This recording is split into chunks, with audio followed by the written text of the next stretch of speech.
Alright, folks. Welcome back to our 14th session of P3P. Yesterday, we largely just spent the entire time doing the Tartarus thing, right? So, we naturally got to completed, I believe, is the entirety of the 5th block. And we're kind of entering the last area. Filling out what our final team is going to be, and we're gonna get right into it. We have a bunch of social links and stuff to do. We are already prepared, so we're heading out and we're doing a bunch of socializing. Social butterfly, and we're going into December, right? We might do the bad ending, because there are two endings, primarily two endings when it comes to the canonical thing, as opposed to like the romance endings, right? So we'll see. I'll probably save and look at the bad ending. I'm pretty sure it's pretty close. It just happens. The ending just proceeds, so then we'll reload and continue. The last month is the extension, so January is the last month, I believe. And it's uncharted territories for me. I still have a sealed copy of P3 FES, I'm pretty sure. So we'll see. Alright. Ekoda, our bitter classic lit teacher. Oh, how sublimely the heroine Murasaki no Ue is portrayed in this passage. She was written to be the ideal woman of the Heian period, the quintessential Heian beauty. Speaking of Heian beauty, here's a question for you, Kotone. The chief criteria for Heian beauty was the length of a woman's hair, though cosmetics were important too. They used white makeup, plucked their eyebrows in favor of a drawn-on ones, and colored their teeth with, lemonite. But do you think the men did these things? Yeah, they did both. Without a doubt. The limonite thing is kind of a weird thing that can be represented. You can see it in like various Japanese produced media back in that period. I suppose it was an easy question. Well, easy to some. It was a unified style, whether men or women, every adult sported this fashion. Even though the white powder was a lead-based and unhealthy, lead-based makeup, and they wore it to uphold their standard of beauty. Compared to them, you guys are... I don't think we want to hear what he had to say. Ekoda is incredibly jaded because he's supposed to reflect his pining for a distant past versus the contemporary modernization. In contrast to our equally as bitter, which one? Oh, I've got her name. The modern, the contemporary lit teacher who is also equally as bitter. She's more like apathetic. She has this apathetic air about her. Alright. So, we have to fetch our rewards from the police station. The teachers are caricatures of themselves, more or less. Like the way the math teacher is portrayed, the physics teacher is portrayed, the kind of flamboyant, posh counselor that's just roped along for notoriety, that's focused on imagery, the Sengoku otaku teacher.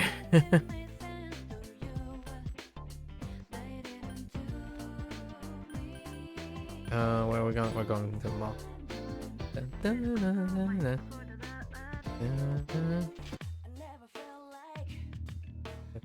Oh wait, coffers. I just discovered after 60 hours yesterday. of playing this game with like maybe 20 hours in a Tartarus that you can change the background music. There are 4 different tracks in Tartarus. I don't know how you adjust background music in P3R, but I hit a button to test something and there was an option to change the background music. Wild. Alright, so we got that stuff. Actually, we might want to... Maybe we'll sell some of the coins to fill our coffers a little bit, you know? Replenish our coffers.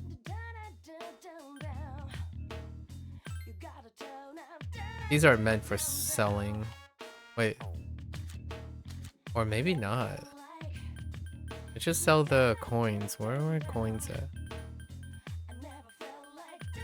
You're a pep. Okay. Da da da da da.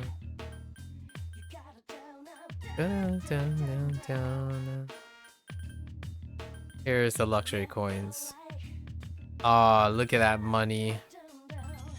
Alright. There is a cap in the money, so we can't oversell. We can try to not oversell here. The cap is 9,999,000, so we'll not do that. Alright, so we have a free day.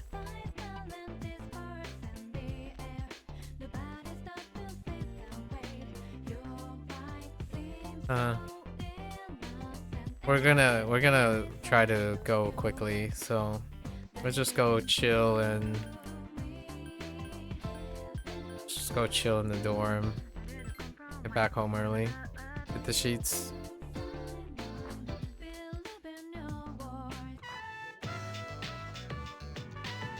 We have a free night. Oh wait, you see Ryoji. Interesting. Oh, welcome back. Oh, it turns out Ryoji is different. That's why I don't remember Ryoji looking like that. Or Makoto. You're late. Ryoji-kun was just leaving. Oh yeah? Welcome back. Shame you weren't here. Oh yeah? I was hoping I'd be able to see you. I'm sorry, but I gotta get going. I'll come see you again. See you later, Ryoji. I really hope that the P5X devs, like Blackwing Studio, writes a scene for when Shiomi like talks to Makoto and have like a weird interaction, like, why do you look like me? Only female.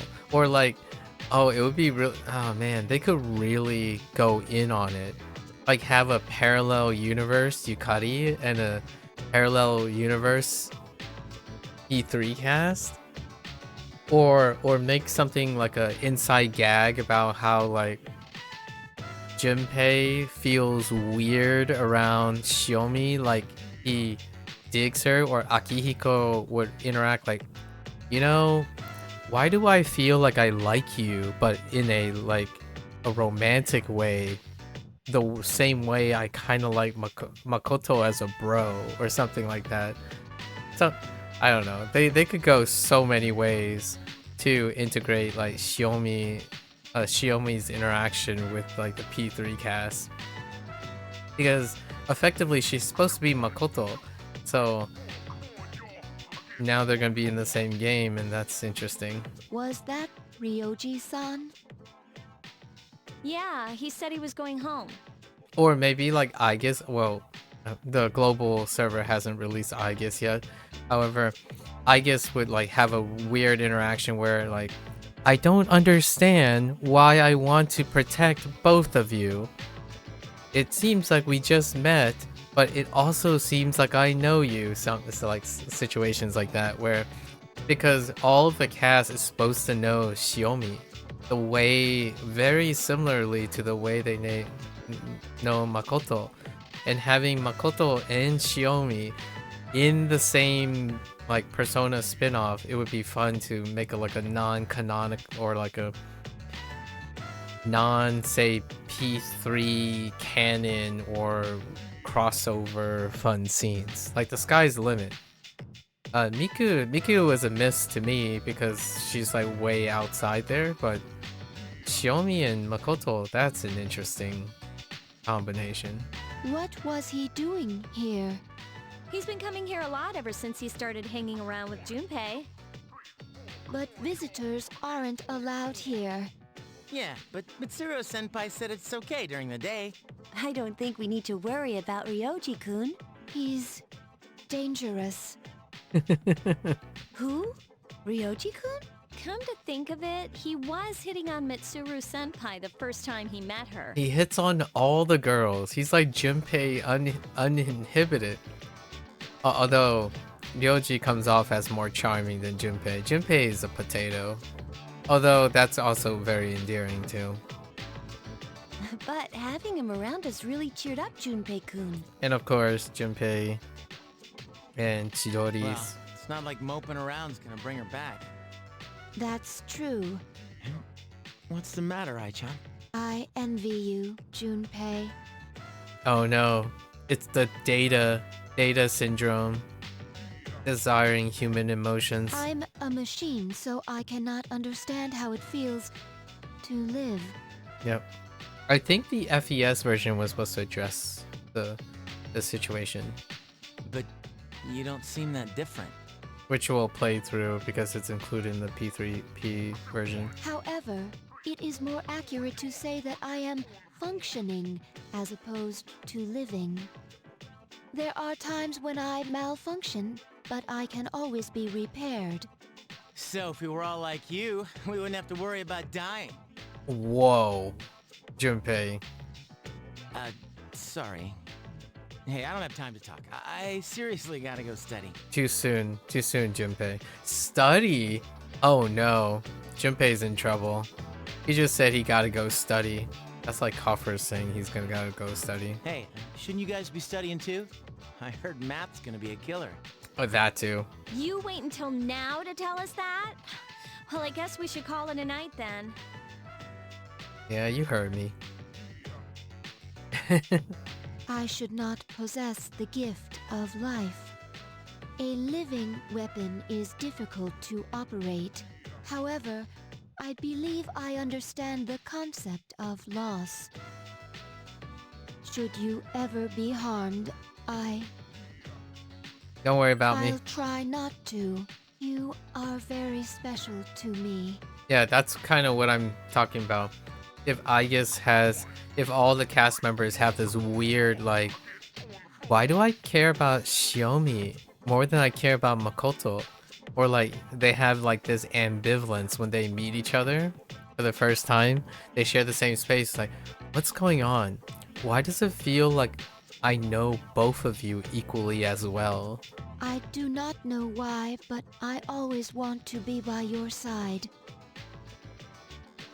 Because I'm pretty sure Aigis said similar things to Makoto. I want to protect you. I apologize for interrupting you. I will leave you to your studies. Good night. I can imagine it would be. I'm curious if Ryoji Mochizuki is dangerous. it would be interesting in the P3R when they have the character models. It would show like Aigis just run off, like just blitz off instead of casually walking off, you know, because of living weapon situation. What is this uneasiness? I am a machine. I cannot die, so they won't have to grieve for me. I must do something. I don't want them to suffer anymore. It's interesting to see how Aigis, when she's developing, you know, emotional attachments or something, it almost feels as though she's malfunctioning, right?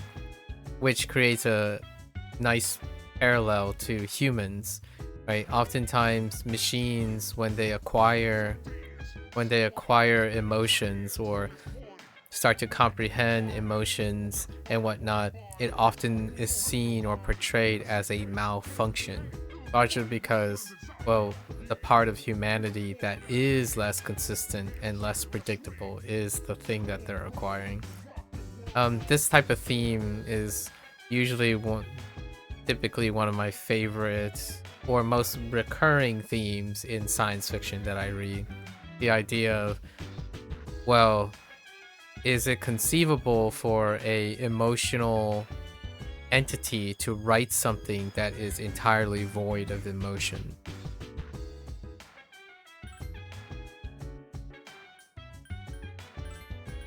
Stuff like that. Okay.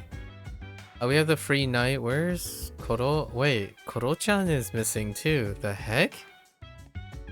Oh, there he is. Do you want to go on a walk? Looks worried. I'll be fine. Oh, alright. Well, I guess we're just gonna hit the sheets then.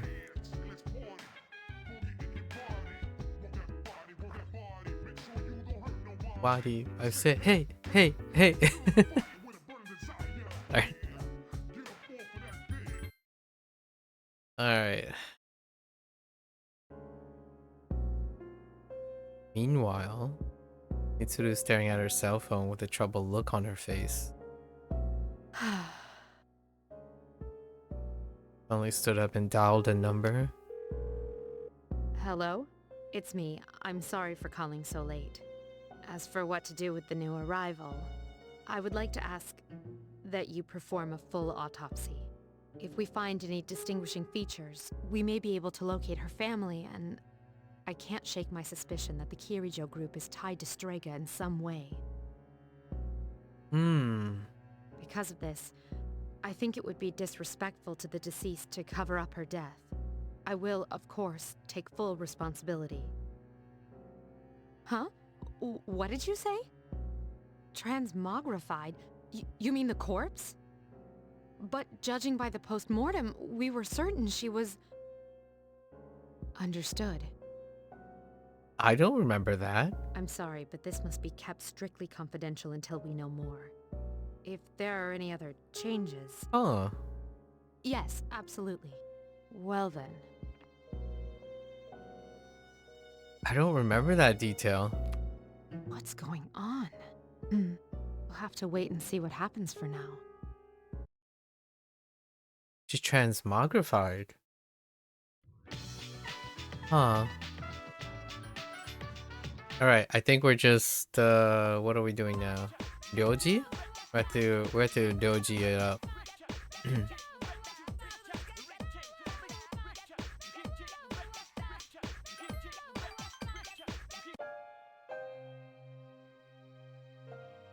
You can see the entire city spreading around you all the way to the ocean. Hey, why is the city so beautiful? The city, the sea, the sky, they're all full of light. It's a big city. I see. I wonder if there are other cities that are as beautiful as this one. Ryoji gazes off into the distance. My eyes hurt. My body hurts too for some reason. What's wrong? I don't know. For a long time, I haven't understood anything. Ryoji looks down sadly. Please, don't forget me. No, forget me. Wait, don't forget me. Yeah, so it's kind of like the whole idea of being reborn, right? He is reborn, right? Death is reborn, only to experience he's feeling ambivalence, where he feels like, well, he was brought on to destroy the thing he becomes attached to, right? A part of paranormal or supernatural or even science fiction titles, they often find like humanity has both the joy and the sorrow, right? The creation and the destruction, life and death. So things like Sandman, for example, like Sandman as in the writing thing, or like the Odyssey, which recently came out. The whole idea of an exploring entities that are beyond human life, and then when they are placed into human life, they start developing ambivalence because they can see the cherish and beauty of things while also the the whole, you know, the whole kid and caboodle situation. Like, while there is sorrow and destruction and self-destructive nature and greediness, there's also love, compassion, beauty, and radiance of life. So it is a great, neat little last chapter to see the redemption arc where someone is reborn and they get to experience the attachment right away. So he's conflicted to being attached to the very thing that he likely is meant to destroy. Pick one already. I won't forget you. Ryodi's lips are trembling. When I think about you, I hurt inside, mainly because he's here to destroy everything. It hurts. Ryoji seems to be in turmoil. You sense Ryoji's serious feelings.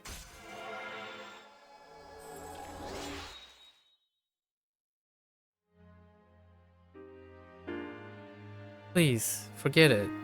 When the time comes, forget what I said. Forget me. You let this scene on the rooftop of Ryoji sink deep into your memory. Afterwards, you head back. Sup, dude? Tomorrow's a full moon, yeah. But we don't have any shadows to take out. Man, this sucks. That reminds me, Ryoji didn't seem like his usual self today. He looks like he's about to start to cry. Maybe he's been studying too much. Haha, nah, that can't be it. Whatever makes you feel better, man. Alright, I think we're capping off Ken's social link.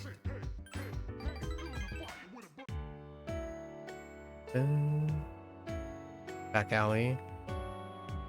No matter how many times I came here, it still scared me. I remember things like what my mom would tell me. I think I was scared to remember those things. I couldn't handle that I'd never hear them again. Ken looks off into the distance and smiles.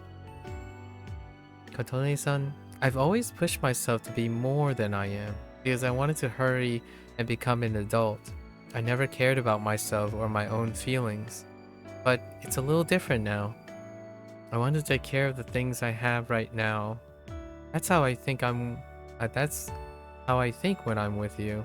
It slowly dawned on me. This may be what Shinjiro-san was trying to tell me. I want to give you this. Please accept it. A silver key. That's the key to my house. I mean, my house is long gone, but I've been holding on to that key all this time. I'll hold on to this. Please do that. I want you to have it. Ken looks serious. I started thinking about what it means to be left behind. I still think that my mother must have had regrets. She died and left a kid behind after all. But I had a lot of good memories about that house. My mom left them for me. That key is filled with those memories. I wanted to give it to you because you remind me of those times. Right, Ken speaks hesitantly, but you hear the sincerity in this one.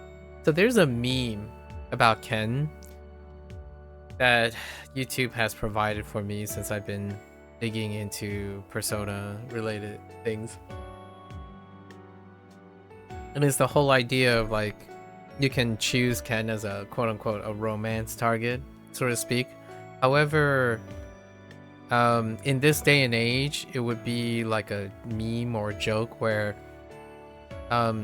love is one-dimensional in my opinion, depending on how old you are, right, or how experienced you are. And someone made this joke already, like 2 days ago. They came by, and the only thing the person said was, I hope you didn't romance Ken," or something like that. And my first thought was, like, that sounds about right. It's the irony here is the person who made that meme strikes me as a Ken, as in, like, when I think of Ken, is someone who thinks they're saying something funny when they are talking to someone older.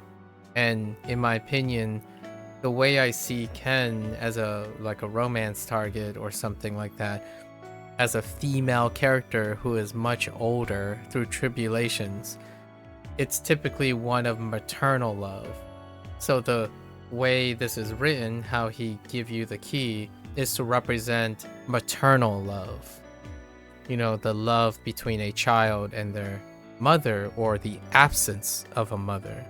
That is very similar to paternal love, which is when the daughter, like, has paternal love for her father.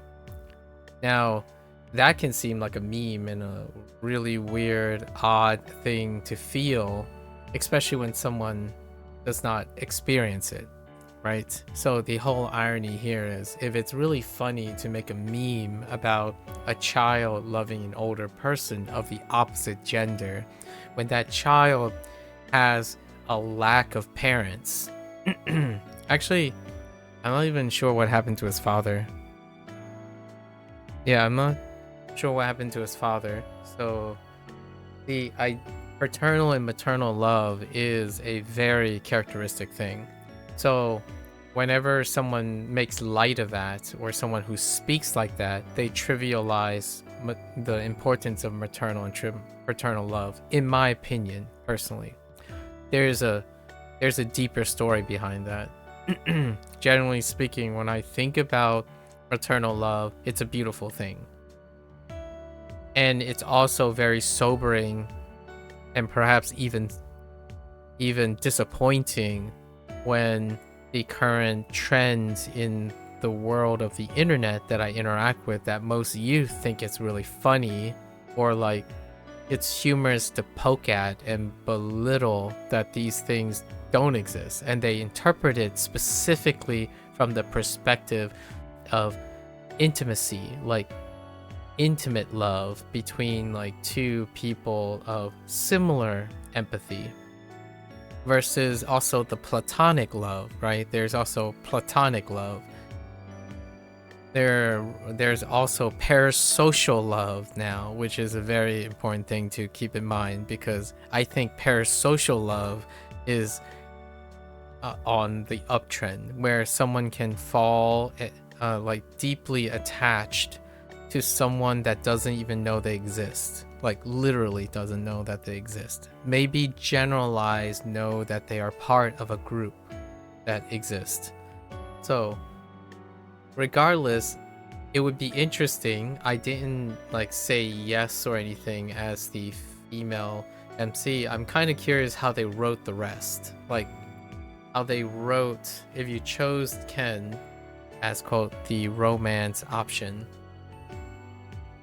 how like his dialogue played out. Because in my opinion, it is probably one of maternal love, like when a kid has a crush on someone, right? It's from an older perspective. Kids love a lot of things, and they tend to do so, and it's also the older person's responsibility as well to nurture and organize those thoughts, right? Crushes happen, and that's another thing that I feel a bit disappointing. It's not as funny as some of the like forums and some of the people who happen to mention this to me. I don't find it particularly funny, because I genuinely do believe that the people who spend their time online and make comments like that, I'm not entirely sure if they even experience maternal love.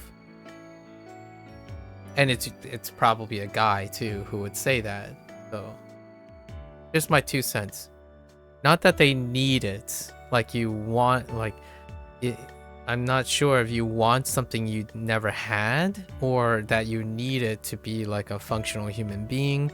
However, to resonate with me, like say something that particularly resonates with me, it would be understanding how important the role of having parents are, loving parents are in a child's life. That was like the whole seriousness about this. And I'm playing Persona now, right?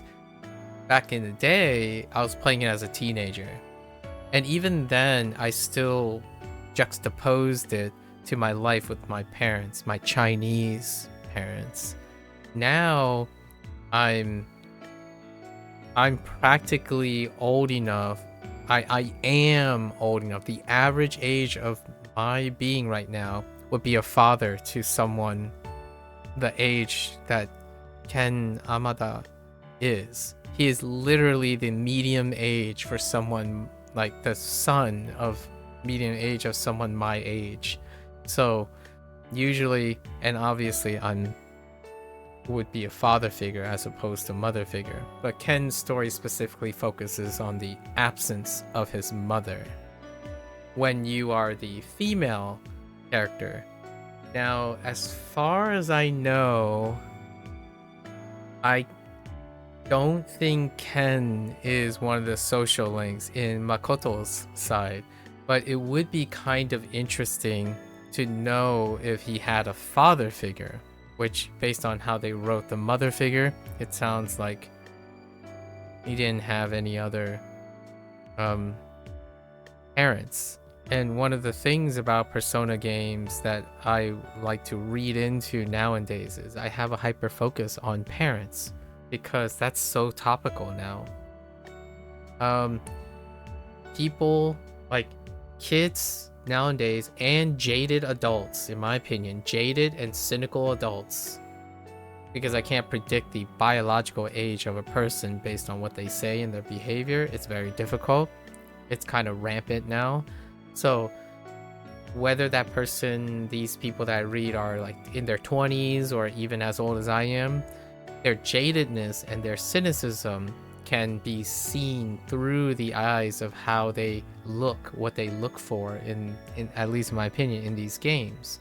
And the first thing I think about is these people probably have parents and have the privilege, I suppose, the privilege of parents that are alive, and yet they may choose intentionally or for very justifiable reasons, for example, to be estranged from their parents, right?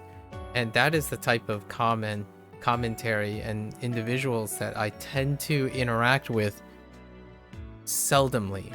Like, they don't stick around, they don't form attachments, they don't converse in a way. It's very detached, parasocial. The individuals that I've come to very much love to interact with on a daily basis, or maybe a monthly or even long term, usually they have some appreciation for their parents. Despite being like having disagreements and like distance and stuff, they understand the importance and the presence of their parents. So despite like not participating in the same activities and whatnot, if you ask them, what do you think? They would at least appreciate what their parents have done for them or become available to them, right? Obviously, I'm not talking about cases where the parents are potentially abusive, right? Or negligent. In this case, right? When we're talking about Ken, or most of the characters, right? Quite literally the theme of Persona, at least Persona 3, is that the vast majority of the cast, the vast majority of the Persona 3 cast, they all lack parents. Like, they lack parents in some way, shape, or form. Emotionally, availability, or literally. Most of them are missing parents. like, right? You even get to witness the loss of a parent, right? Mitsuru lost parent, like lost her father, and I'm not entirely sure what happened to her mother, but it is presumed that she does not have a mother present anymore. Fuka is distance from both her parents. Fuka actually has both of her parents, I think, as inferred. So, like P3, again, I don't know enough about P4 or P5. We'll see if this holds in. But for Persona 3, it's bleak. And in nearly almost all instances, outside of the one instance that there's a parent involvement in the main cast, that parent is no longer alive. And then you have the social links. Nearly all of either the parents are left or the parents are absent in it. And then when they show up, it's about overcoming strife, right? It's family matters. Anyways, I just thought I'd throw that out there because Ken represents something very different from me. Ken is who I see a lot of times. Like his story is figurative and metaphorical about how I feel when I talk to people, especially younger people, with this age gap. Maybe a little bit smaller of age gap. We're talking about like a 20-year age gap. This would be a 30-year age gap, at least a 30-year age gap, because he's still in elementary school, right? At most, he could be like 13. And that would be an over 20-year age gap. When I'm in a 20-year age gap, the difference, like to me in my eyes, between someone who has some semblance of familial love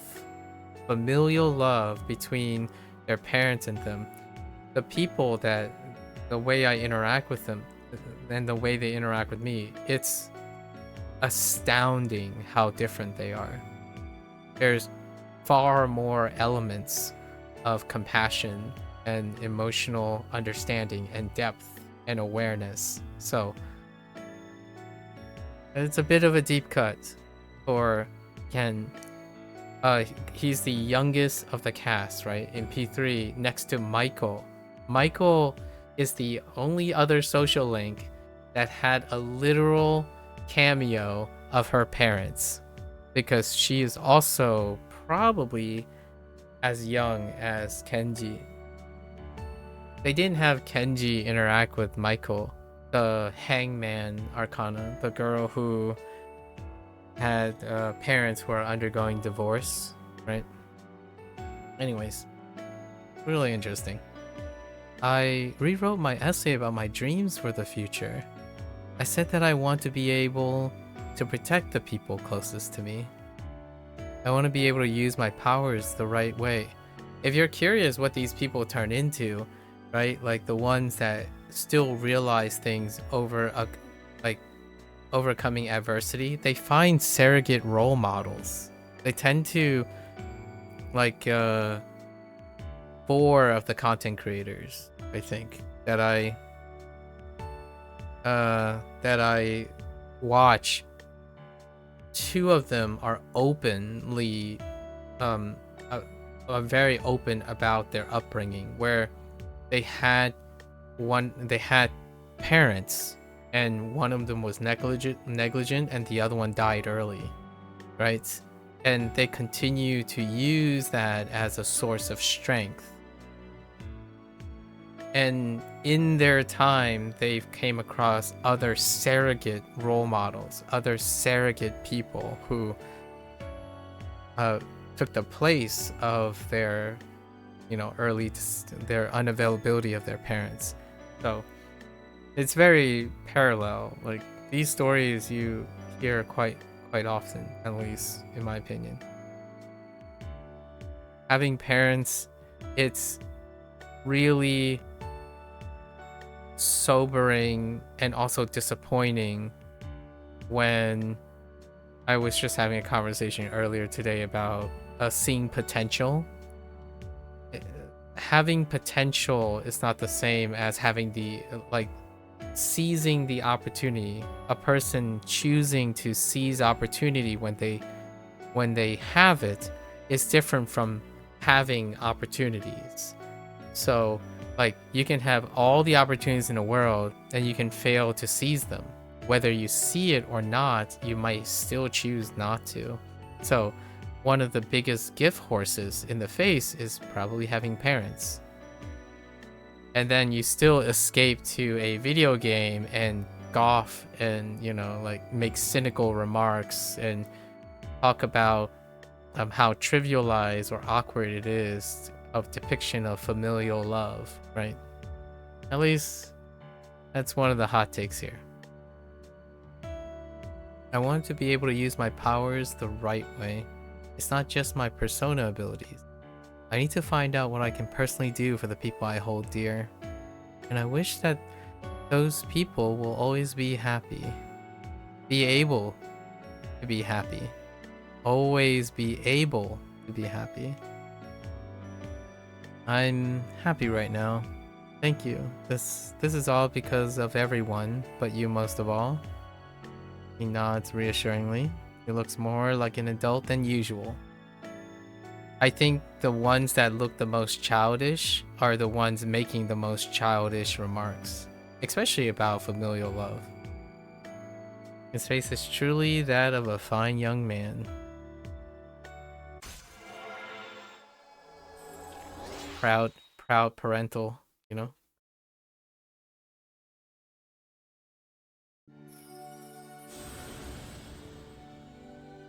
Obviously, you shouldn't feel guilty for having such a youthful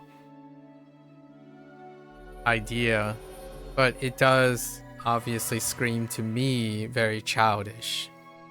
Largely because you have not been in the foot of, you know, in the shoes yet of someone you're responsible for. I think parenthood is certainly one of those challenges in life. And I don't have a child of my own, so you could consider it as a, well, you could argue you don't have experience. Fair enough. The things I say, though, would insist that I think about it even more than some people who do have children.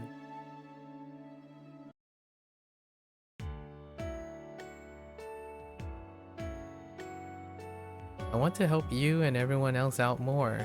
I know I'm still unreliable, but I'm sure that there must be something that I can do too. So please, rely on me more. You spent a long time talking with Ken about all sorts of things. He is written to be far more mature than, at least from my cultural background, my mixed cultural background. It might not necessarily be the social norm for like a Japanese environment. Good morning. I intend to do my best to protect everyone. Is something wrong? No, please do not worry. I just wanted to share my feelings. Okay. Alright. Free night? Oh no. I think we got new things.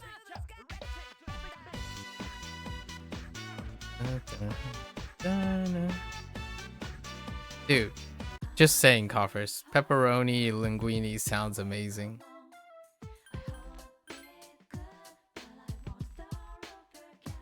Bit hungry. We have some requests from Theo, I think. The moon tonight is truly circular.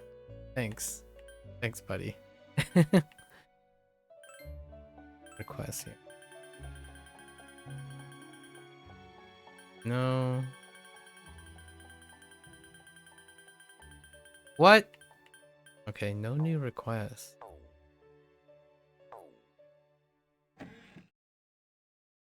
Not yet.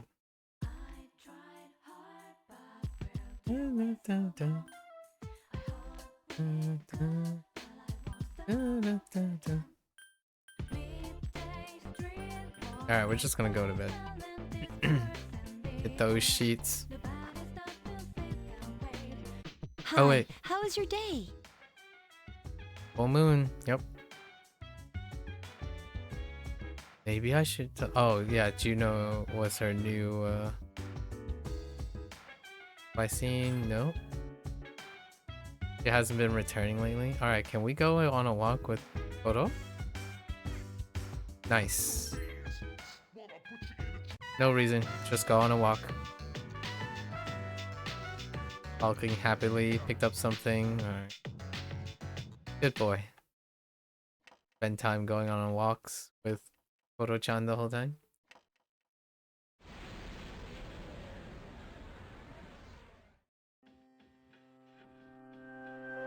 The Moonlight Bridge. It's a dark hour and a figure on the bridge looks up at the moon. Another figure approaches it. Jin? And Takaya? I've been looking for you. Oh, What are you doing here? it's probably... Well, to answer your Yeah. question, I ended up here when I came to my senses. It's strange. The sky and the ground look so weird. And there's no one here. Something terrible has happened here. And yet I feel at peace. Have you forgotten? Forgotten what?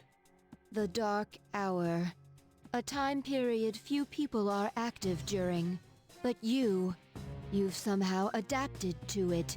Too well for a human, in fact. Yes, it's all so clear. Now, I understand the reason behind this feeling I sense when you're around. You are not good. You are my enemy. Your enemy? Enemy? That's right. On a night like tonight, the moon was full. It was long ago. Yes, we met once before, as adversaries. Who am I? Who are you? I am Aegis, the last remaining anti-shadow emergency control weapon. A machine created to destroy shadows. Created to destroy shadows? And your true name is Death. You are the shadow I sealed away 10 years ago.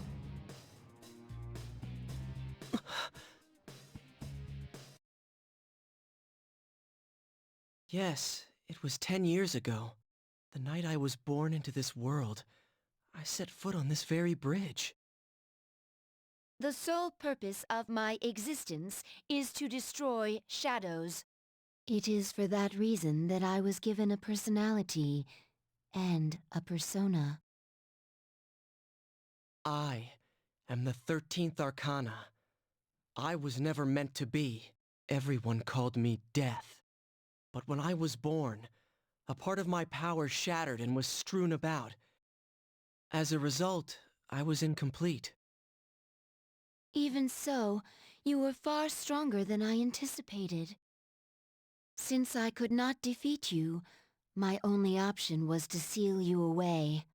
Under the circumstances, there was only one suitable vessel.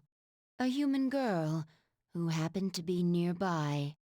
I had no other choice. Kotone. I see. I was inside her all this time. I did not remember that detail. And I unwittingly led her to my 12 missing pieces. And then... I see. I understand now. I remember everything. Who and what I am. A machine is created for a purpose. Mine is to defeat you. That is the purpose of my existence. It doesn't have to be that way, Aegis. Palladian! Don't be foolish, Aegis. I'm different than before. There's no way you can win. I'm sorry.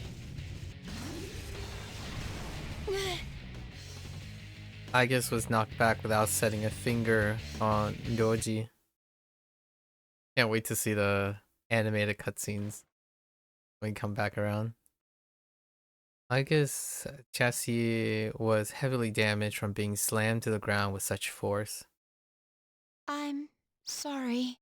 This mission appears impossible. A machine that cannot fulfill its purpose has no worth. I'm sorry, everyone.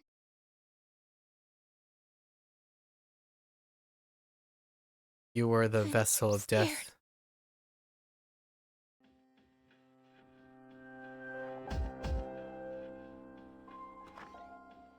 Juno! Wait, did something happen? Yukari, is something wrong? Well, it's a full moon tonight. You noticed it too, didn't you, Senpai? Jeez, I'm starting to feel like a workaholic. Oh no, did something? We don't know anything for sure. However, we can't find Aigis. Huh. Where would she have gone? I sensed a persona, but it quickly disappeared. And soon after that, I couldn't detect Aigis' presence. Could it have been Strega? Well, she hasn't sensed any of their members, but we can't be positive. I've confirmed Aigis' location. She's on the Moonlight Bridge. All right, call the others. Let's see what's going on there.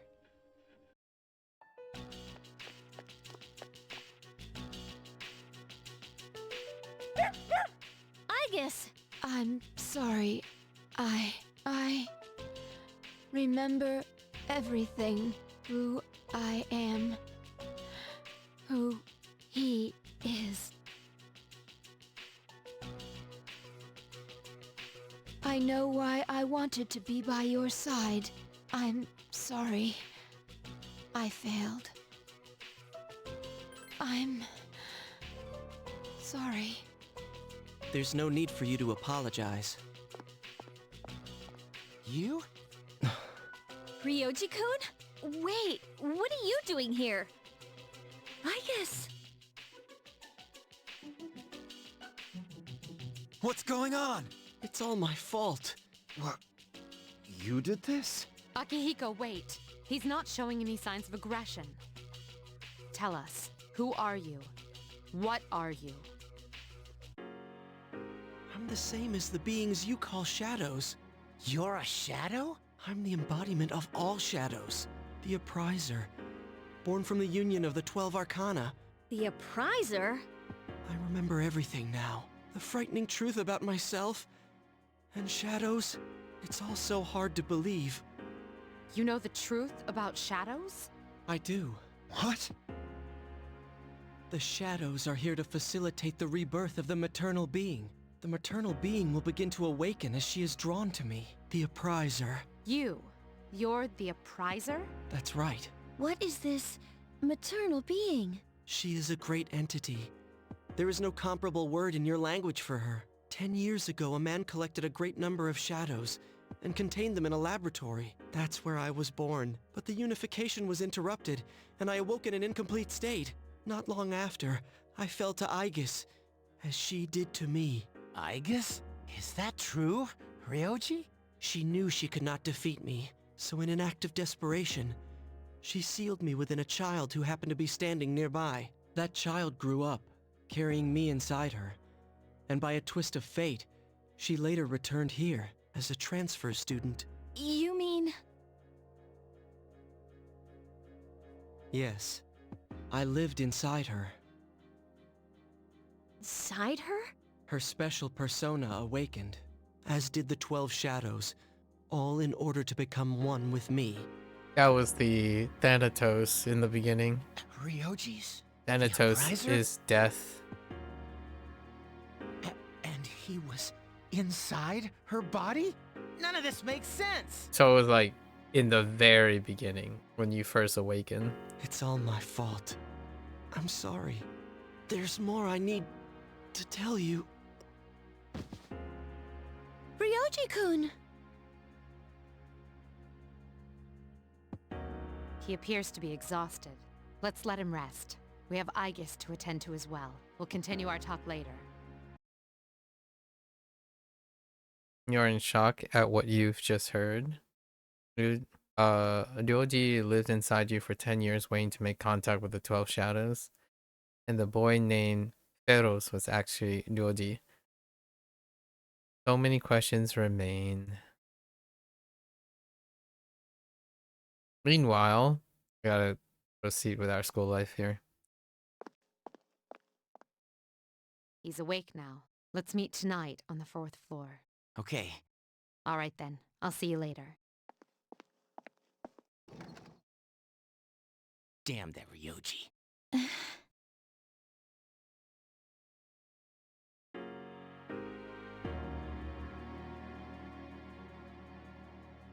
Is everyone present? Are you okay, Ryoji-kun? Yeah, I'm okay. Thanks. Besides, there's more I have to tell you guys. Ryoji-kun. There are many questions we need answered.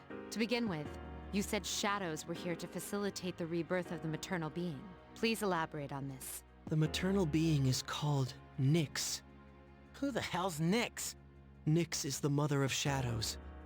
In ancient times, she bestowed death to this world.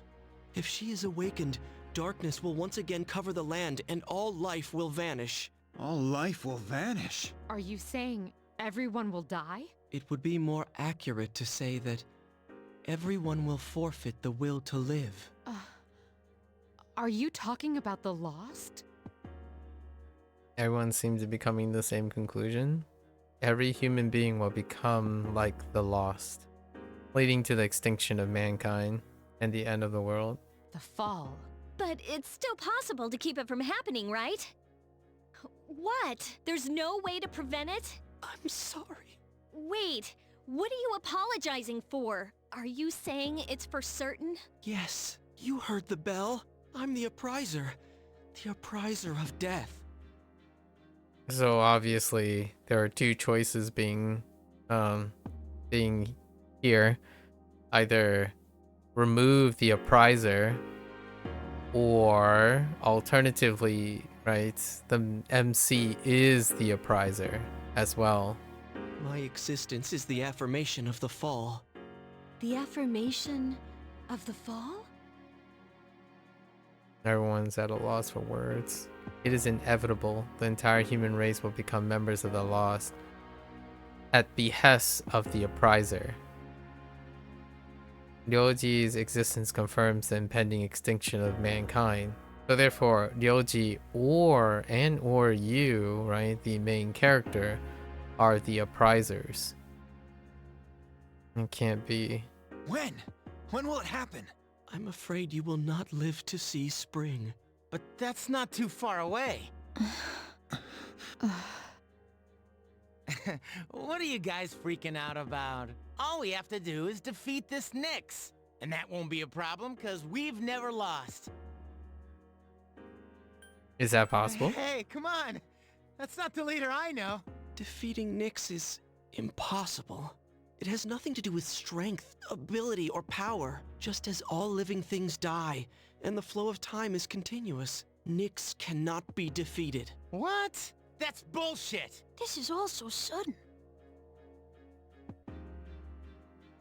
I was born from a collection of shadows, but now I have a human form, so I can talk with you, laugh with you, cry with you. All gifts I received because I was inside her. Of all the people on Earth, it was she who carried me. Thanks to that, I am able to give you a choice. A choice? Nyx's coming cannot be avoided, but it is possible to live in peace until she arrives. You'll have to kill me. If I were to disappear, all memories of the Dark Hour would disappear with me, as would any recollection of the fate that awaits you. You won't remember anything. The coming of the fall will be instantaneous, and you will not suffer. Oh, okay. That's probably the bad ending, right? When you decide. So it still comes to the fall still comes about. I don't know if I've seen the other ending. We'll forget everything? I'm not entirely sure if I've seen either ending now that I think about it. You'll be able to return to your normal lives. In blissful ignorance. And in doing so, the time until the fall will be slightly delayed. In essence, I am the same as Nyx and cannot be killed. But thanks to her, there's a part of me that's human. So if death comes from her hands, I think it may be possible.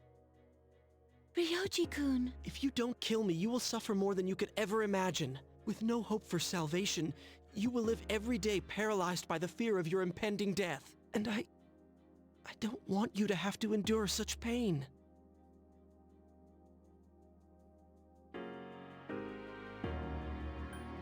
Yeah.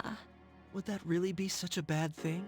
All that awaits you now is despair. You don't know the terror of absolute death. Please, don't make your decision without at least thinking about what I've said. Why is this happening? You don't have to decide right now. You have until December 31st, New Year's Eve, to think about it. After that, I'll dissolve into the blackness of the dark hour and become intangible. Ryoji? I will disappear with the coming of Nyx anyways, so don't worry about me. I'll be back on New Year's Eve.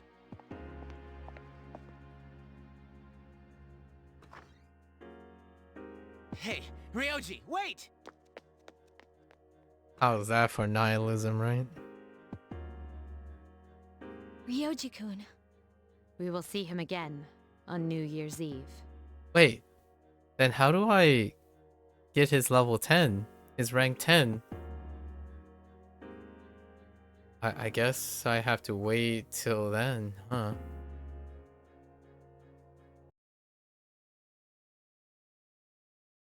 Yoji's revelations were all too devastating. The world will soon perish, and mankind will perish. And the only option you are given is the right to choose how to die. Death is inevitable. The prize are truly brought about a death sentence. I cannot think clearly right now. How does a person choose the way he will die? Those are some heavy terms.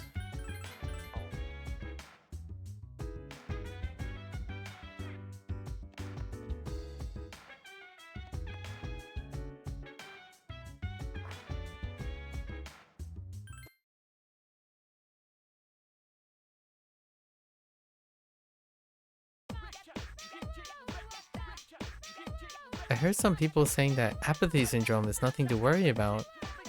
I heard the same thing. It puts people at ease, right? Yeah, it certainly does for me. You think it's some new religion? What? Are you taking this seriously? Of course not. Sounds like the coming of the rapture again. Alright. I got some requests. Or a request.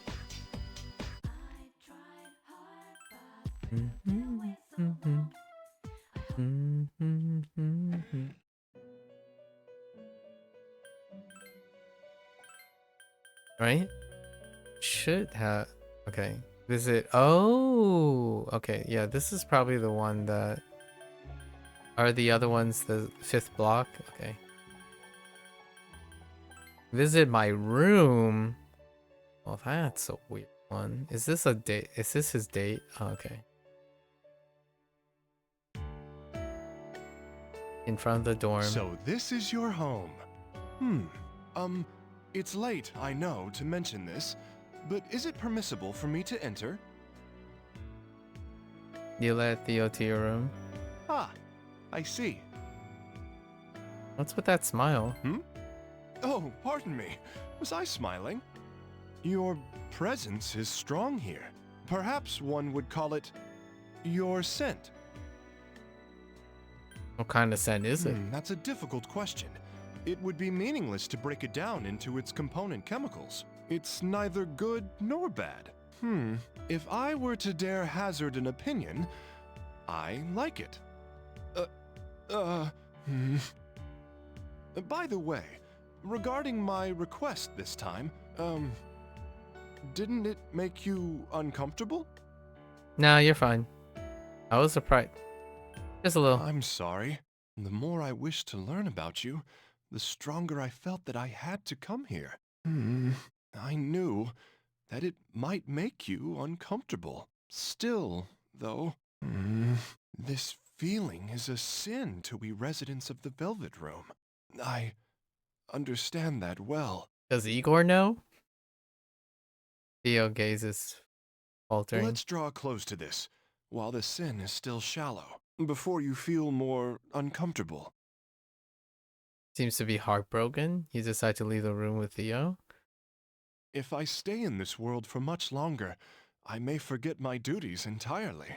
That's an interesting parallelism with what Pharaohs was experiencing. And that would put you at a serious disadvantage. That's why this will be the last time. Thank you so very much. Your hand, please, for the last time.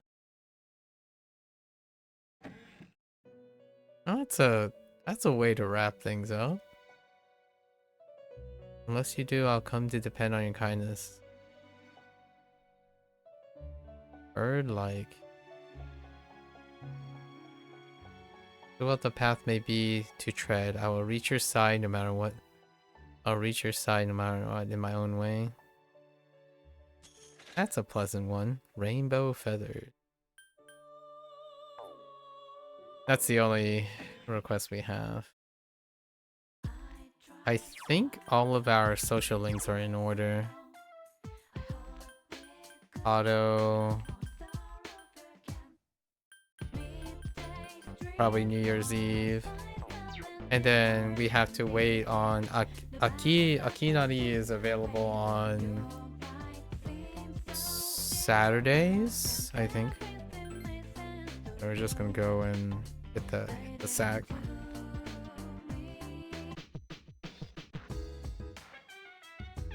Did last night just have been a dream or something? Nah, no, probably not, huh? No. Sorry to say it.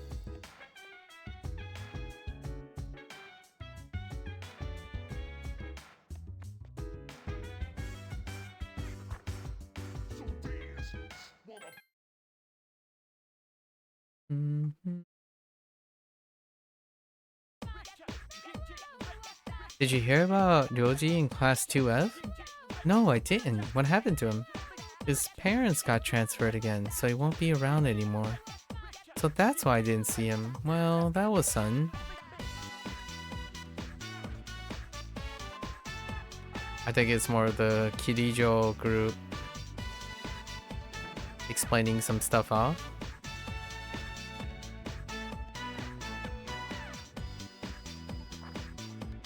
So is there no good end to this game then? It kind of depends on what you mean by good. There's no like wish fulfillment in Persona, so to speak. I'm not sure. It would be interesting to know if P4 and P5. I think P5 would likely have a fully realized, like romanticized ending because of its modern contextualness. P4 may have one too because of its theme matter. Persona 3 has life goes on, so it is a bittersweet one. There is one that's just bad, and then there is a bittersweet one. So you're contextualized, hopeful but sacrifice exchange ending in the game, which admittedly that's kind of how like other JRPGs do end of this nature too. There's no point in asking someone else. Nihilism. But you mean you can't avoid the world from being destroyed? I don't recall. I think you do avoid the world's destruction. The idea is though it would be a bittersweet ending because it comes at a sacrifice.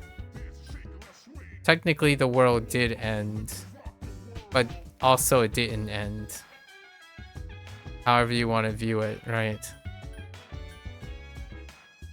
Scared? No, I'm not really scared. I just can't seem to comprehend all that has happened. I thought I would grow stronger after my father died, but I haven't. The world Like, the world doesn't get destroyed, but technically the world did end for those sacrificed.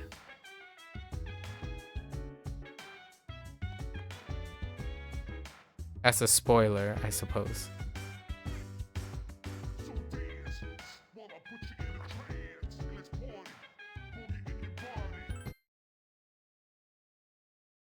All right.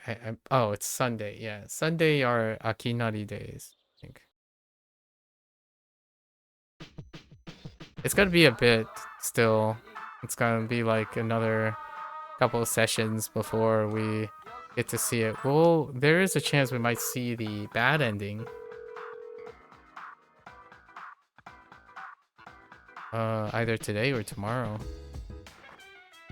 We're being as expedited as possible because there aren't too much story-related building left other than advancing. We still got the dying guy who is a microcosm in its own. Akinari is the guy with the terminal disease.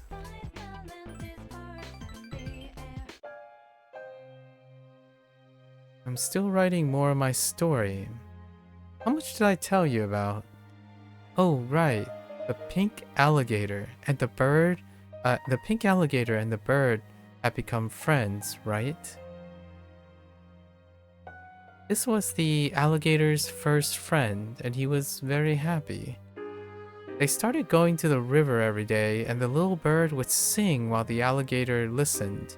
The bird is flightless, and the pink alligator is a black sheep situation. It just sounded like that was the big end with the shadow guy. The big end is like, obviously we're only spoiling a 20-year-old game, so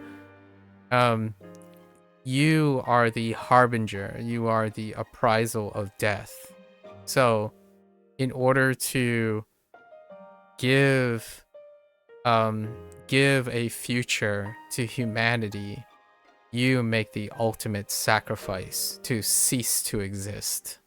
So in a way, the world does end, but at the same time, the world persists beyond the person. And it's a kind of like a youthful, it's a euphemism to show that there are things that transcend life.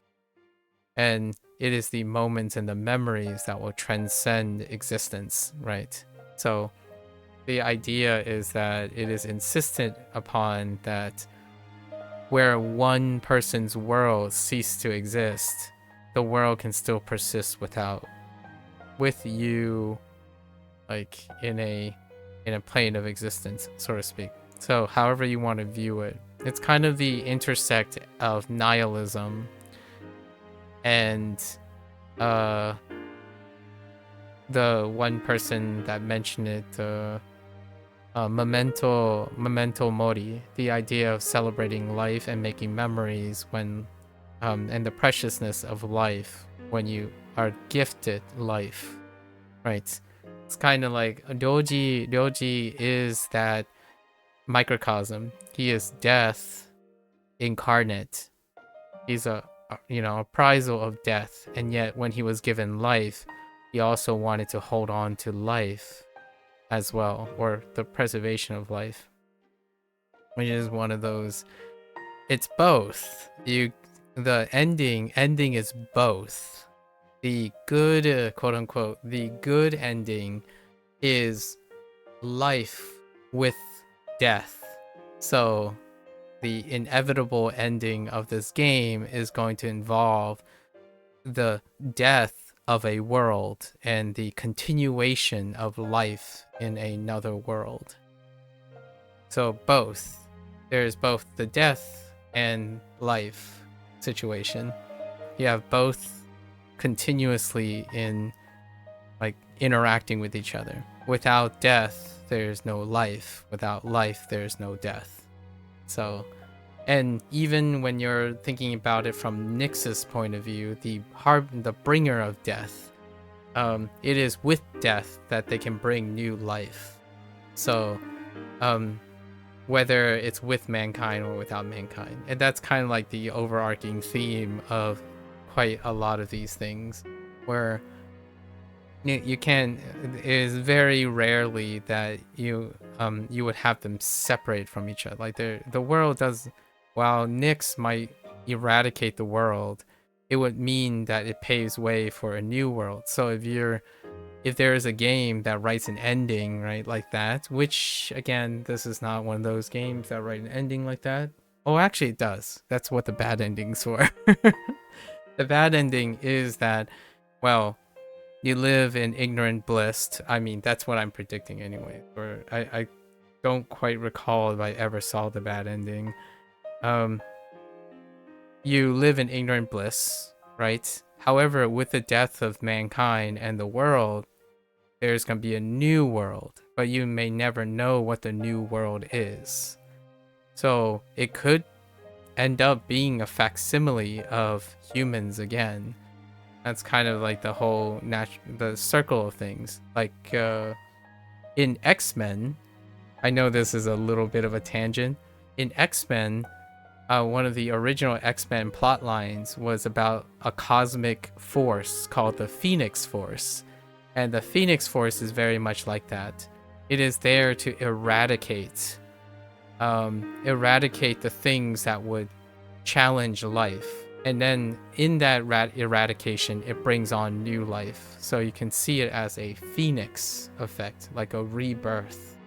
So usually there's elements of that in like different other fantasies and science fiction where there's death, there's a rebirth. So technically, when you can see the end of your existing world, there will be another world to replace it following, because of the concept of life and death and existence and non-existence are together, juxtaposed to each other. Otherwise, you wouldn't know what existence is. Well, at least from a human conceptual standpoint. Like, if you never existed, how do you know that there was death? Right, that type of thing. It's a very interesting, like, philosophical endpoint and beginning point situation. Really interesting. And obviously, this social link is one of the final social links you have access to, which is a person who understands that death is imminent. Existentialism is wild. It really is. And usually people engage in existentialism a lot later in life. So, like, I'm fairly on the younger side when it comes to really delving into the philosophy behind existentialism. That's not to say that Persona 3 as a game marketed to, kids, you could bring stuff like this up, right? Like, and I did often thought about non-existence or the death in general throughout most of my life. However, at the grandness scale of life really does bring into perspective questions like this. And that's usually where most of the Persona fans may vary in age, but oftentimes the mental ability or like the concerns about existentialism comes at different times in people's lives. And often really revealing to where people are when they think about it. Because if you're someone who's like 60 or 70 and you built a ton of legacy and also lots of closure, their viewpoints on existentialism is quite remarkably distinguishable from early life. And existentialism, that idea has bled into nihilism, which is the thing that I feel the way people talk, especially younger people, like those who are chronically online, they tend to self-identify. They tend to self-identify as nihilistic or deterministically negative. So they are determined to understand that they are insignificant. Like the things that they do are insignificant, which bleeds into existentialism. When you are insignificant and the things you choose are ultimately, deterministically insignificant because nihilistically they believe death is inevitable, which is this particular chapter of Persona 3, near the end, you find that you're challenged with the idea that death is inevitable. Maybe you're faced with the rapture or the heat death of the universe situation. How do you console the value of existing?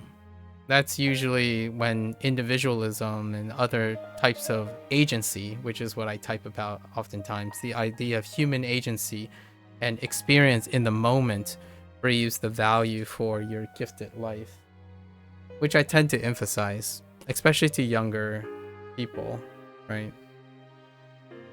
And obviously, a great contrast is to have your entire cast of characters be high school students.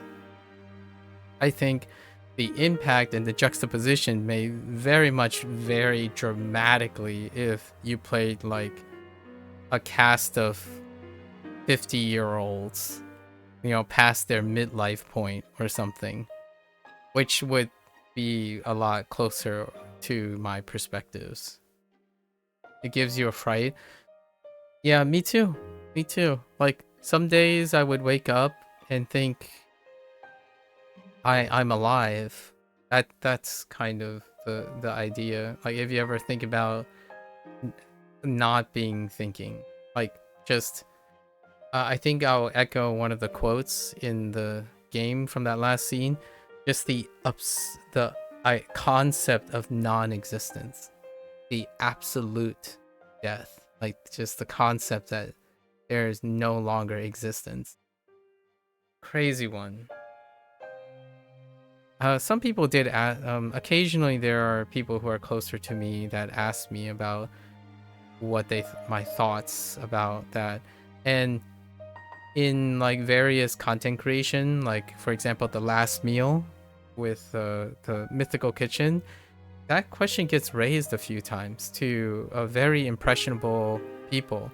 And a lot of the ones that get asked are those individuals who like are in highly educated positions, like physicists and like philosophers and stuff. And the content creators that I follow, when they ever get an interview, they usually say that they don't think about it very often, not in the stage of life that they think about. And it's very much coincidentally aligns with the idea of memento mori, which is to focus on what life has given you, like what that life is a gift to be treasured, and death, however inevitable it is, it does not it does not compare to the gift of life. It is that death is inevitable, that life is valuable and cherishable. So that's usually what I tend to remind people if they're nihilistic about their insignificance, right? Like when you travel, John and Hank Green, maybe more so Hank, had talked about this in a way, actually they both have, where if you step back and look at the history of humanity, right? Or even the evolution of life on this planet, it may seem, humanity itself, like conscious written history, humanity occupies a very small portion of the universe's age. So that can make you feel small. It can make you feel insignificant. And yet, holding on to that life and holding on to our cherished memory and constantly fighting with fear, right? Fear, anxiety, as well as love and compassion. Those are the gifts. It reminds you that you are alive. Like, that's usually the perspective that I hold on to. Like, life is precious because there is fear, sadness, joy, and happiness. It's a reminder to you that despite, if you step back too far, which the internet does very often, they reduce you to like a number. when you think about yourself as one in 4+ billion humans, it may seem insignificant. And yet, in the intimacy of the nature, you are still a human that has belief and value in your lifetime. So that's kind of, it really does get there eventually. John tend to talk about this whenever he talks about his legacy as a author, someone who leaves behind a book. Well, I mean, we leave behind we leave behind photographs, memories, so on and so forth. So it's one of the central themes is to make memory. Gamble, my personal perception is I gamble on human beings, right? Human beings are the legacy of human beings. So that's what I would gamble on. And that's what this game inevitably ends with. So we'll eventually see the ending. Twice. And then a third time. Because maybe fourth time. Because we'll be coming back around during Christmas.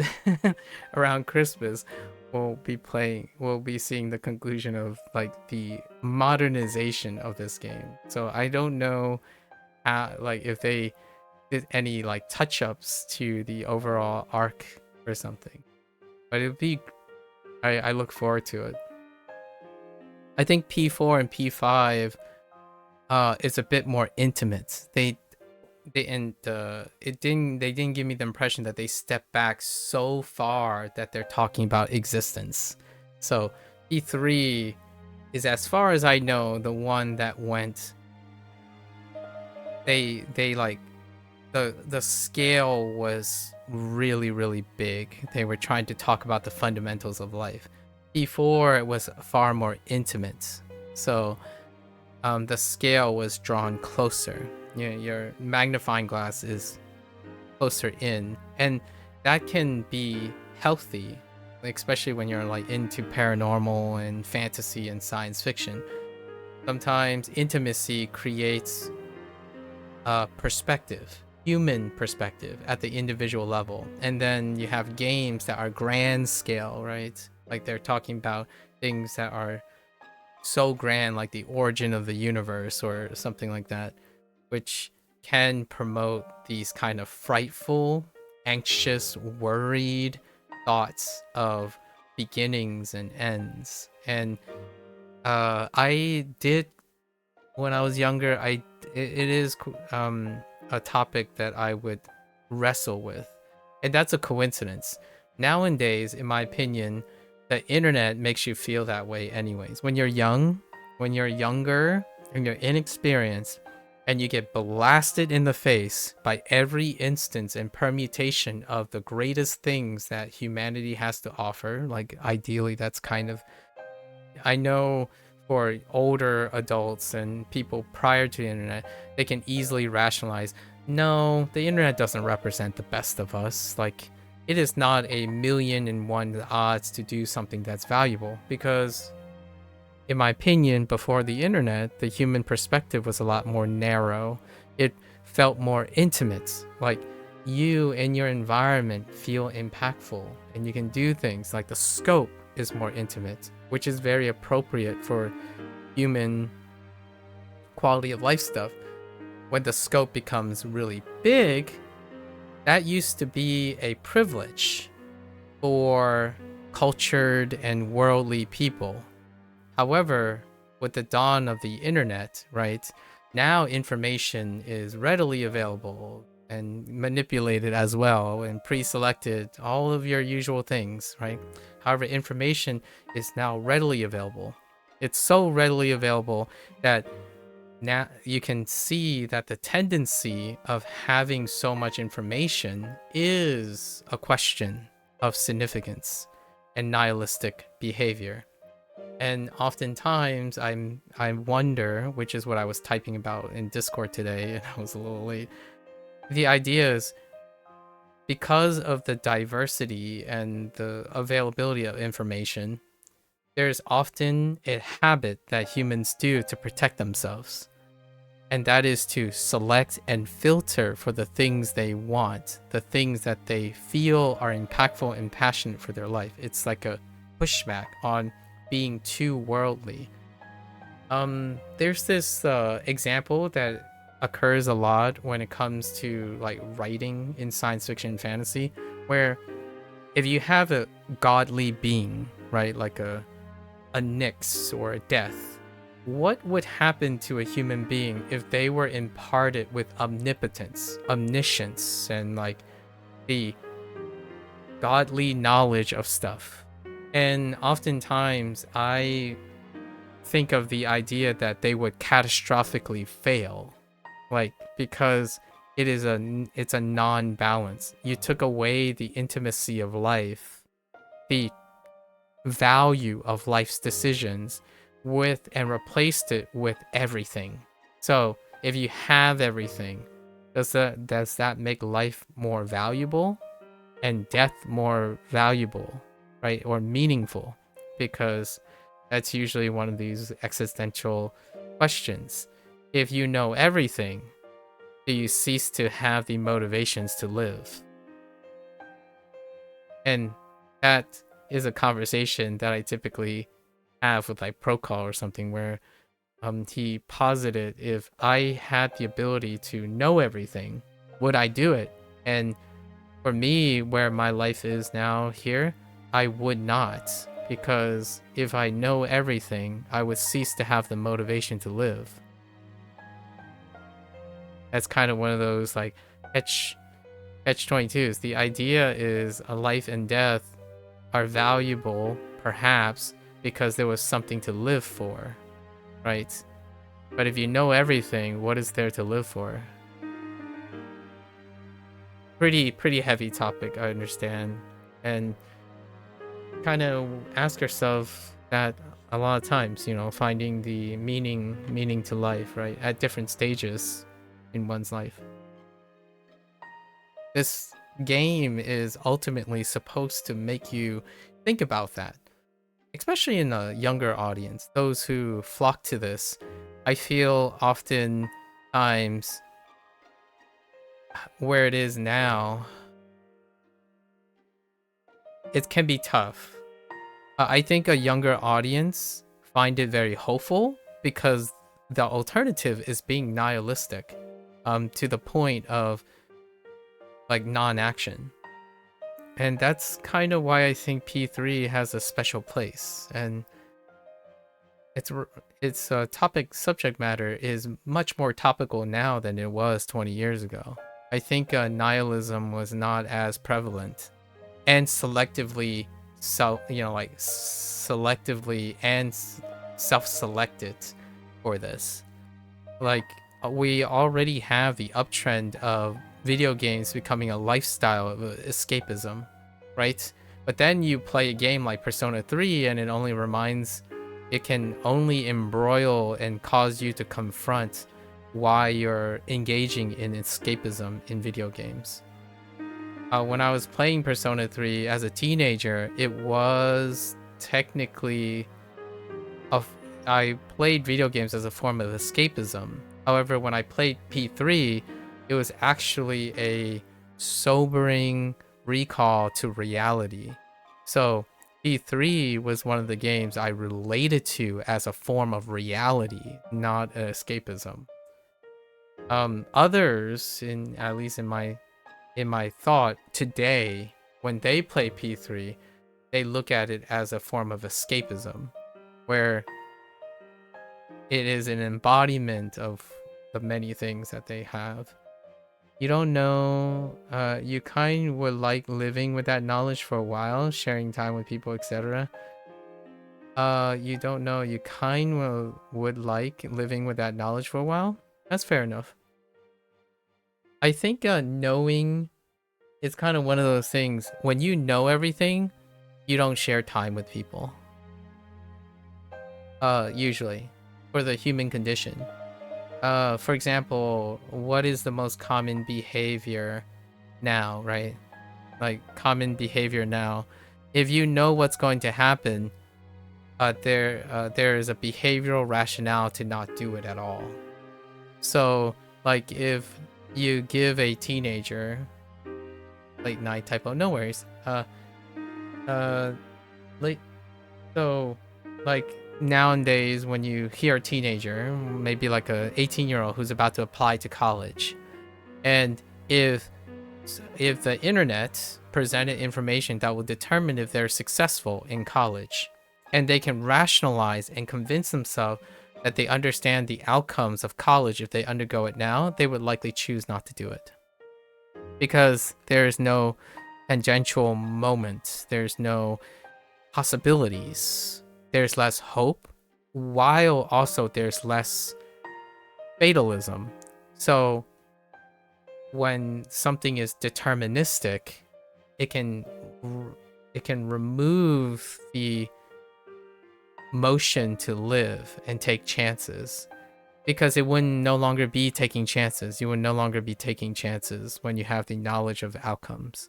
So to me, I think this lines up with the narrative that online it may seem like things are foregone conclusions. So my talk when I was responding to drama in Discord about how like language learning, like drama tends to speak from a deterministic point of view. So oftentimes things are foregone conclusions. And when they're foregone conclusions, you have to ask yourself, did you lose the motivation to want to do it anyways?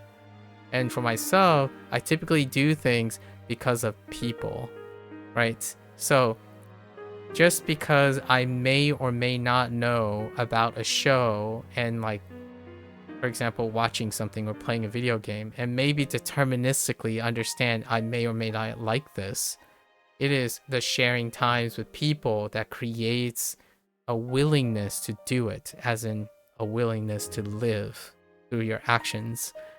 Other times, I think the vast majority of kids nowadays, they must know the outcome before they participate in it. And hear me out. And when they do not derive the appropriate satisfaction from doing so. Like, hey, I'm gonna play this game because I know I can beat it.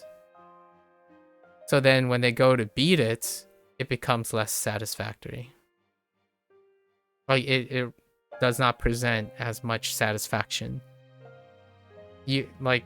And to contrast, if I don't know if I can or cannot beat a game, and when I do it, I will still be satisfied just in failure than in success. So my perspective is quite much like that. I believe in the reward of the process. So knowing whether you'll stay friends with someone before making friends with them or attempting to be friends with them, that is deterministically nihilistic. People tend to view, like the kids that I talk to, they tend to view friendship like that. Where, do I have a chance to be this person's friend? If I don't, I need to predict what is the likelihood? Okay, there's no way I can be friends with this. I'm not going to try anyways. That's kind of the way the internet has paved.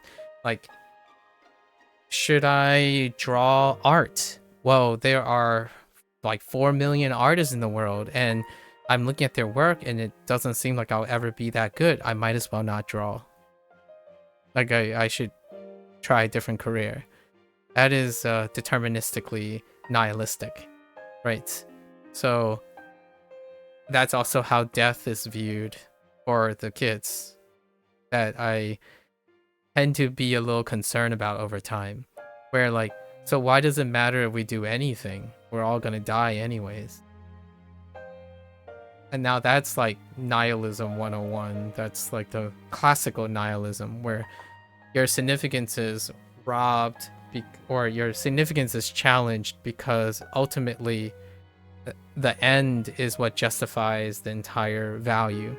So drama tends to argue from this perspective a lot, where he would cite examples of things that have happened and presume that that is sufficient enough to prove that the process is not worth or won't deviate away from the end. So like everyone, for example, everyone dies eventually. It's how they chose their process of doing their daily lives and the process leading to death that differentiates them. So when you think of it that way, it can be hopeful. It can be something worth living. If you're saying that all death is treated equal, which is a nihilistic perspective where like everyone dies alone, like says the cynic who might be 70 years old, life of regrets, and wish they can do it all over again. Despite that, what they could tell you is everyone dies, and everyone dies alone, and they all die in the same way, right? Like the end point is the same. So that's kind of the type of talking topic that when someone says, oh yeah, I get it, it's the journey that matters, and then they say things like that, is why I feel like there's a miscomprehension or a dissonance with the idea of what a journey is. Like, you have the goal-oriented people and the process-oriented people oftentimes, and they can be one and the same. However, they are often counter to each other. So when you're effectively incredibly goal-oriented, you are less likely to be process-oriented, and vice versa. So I would concede that I do often deflate the reward coming from the end point. It usually comes from all of the other stuff, because to my reality, 99% of the time you are spending in the process.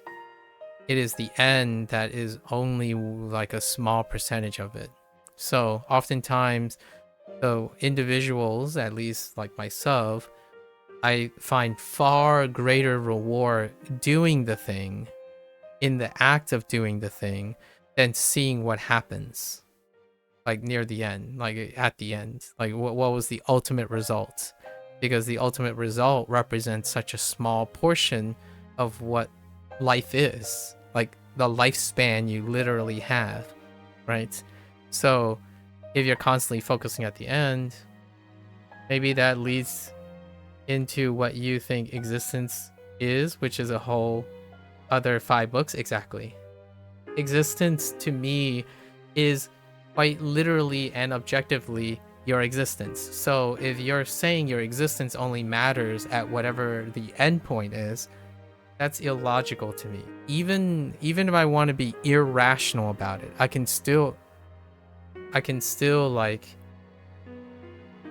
appease or appeal to the logic of people who have come to terms that logically most things are insignificant because you are logically less significant in the span of the universe.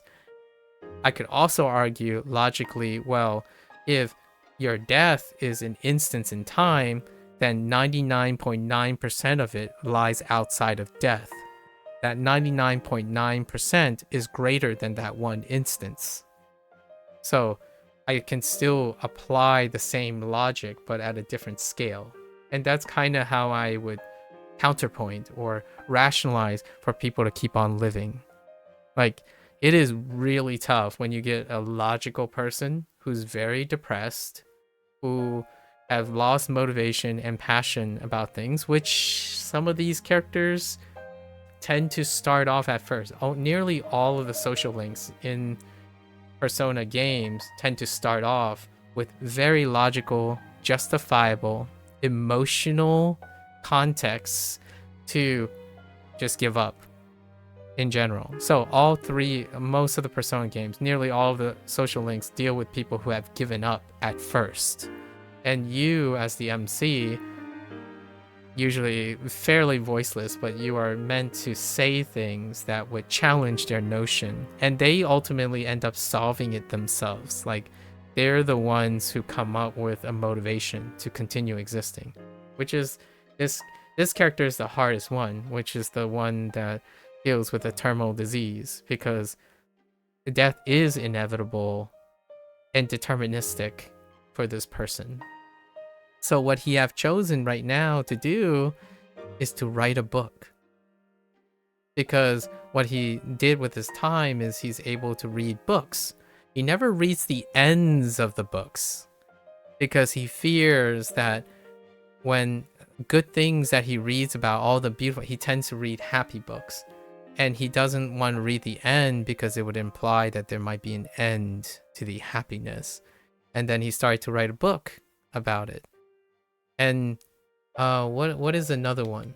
So I don't know if you watch Fault in Our Stars. It's a very smooth brain, like effective piece. John Green wrote Faults in Our Stars, and there's a movie called Fault in Our Stars. In Faults in Our Stars, the author in the movie, in the book, the author that the characters like, the main characters like, right, or involved in, that author never wrote an ending to the book. And it was that consternation. You've heard of it? Okay. It deals with this subject matter. So Akinari deals with this subject matter. It's an inception point where the characters that you follow are like terminally ill. And you find that out right in the beginning. So that's off to John Green. And then the author they were fascinated in didn't finish a book. They did like left an open-endedness to their book. So it's much like this, where certainly life could end, but is that really the end? Or does things just persist when other things end? And that is a great way to look at it, right? Or maybe a bittersweet way to look at it. Where there's an end, there's a beginning, new beginnings. And it deals with the whole writing thing and leaving legacies. Because if you wrote something and you gave something, how do you know what becomes of it? It can lead to new things. So giving is what giving is my answer. Like, if my life, right, is limited and it will eventually come to an end, then I want to spend that time giving. Because life produces life. So, and life can be both metaphorical and literal. So whenever someone gives me the time of day, if they give me their time, the greatest gift I can give back is also my time. It's the most precious commodity, like it's the most precious currency.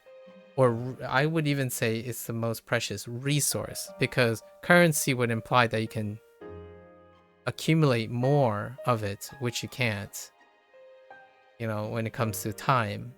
And then also commodity would be like something that you would exchange, but you don't exchange it, you spend it. So when someone spends their time with me, I spend my time with them. There's no exchange involved. You're not getting any, like, there's no literal exchange, right? Like, I give you $3. Like, if I gave you a $10 bill, you give me two $5 bills. That's an exchange, right? There's some form of value exchange in that way. Time is spent. So that's usually how I view life. Is a way that I can rationalize gambling on people, because when time is spent, you don't get it back. It is already spent, so you make the most of it. At least that's where we're gonna go with this character too. I think you might enjoy Fault in Our Stars. It's a very short read. Like, we're talking about, if you were to voice the whole thing, maybe 4.5 hours. So reading would be like, is it? Yeah, I would say like 4 to 6 hours. That's and reading it would be like even less than that, given a habitual reader. And the movie was tastefully done. John Green also had another movie called Turtle All the Way Down. He's a contemporary writer.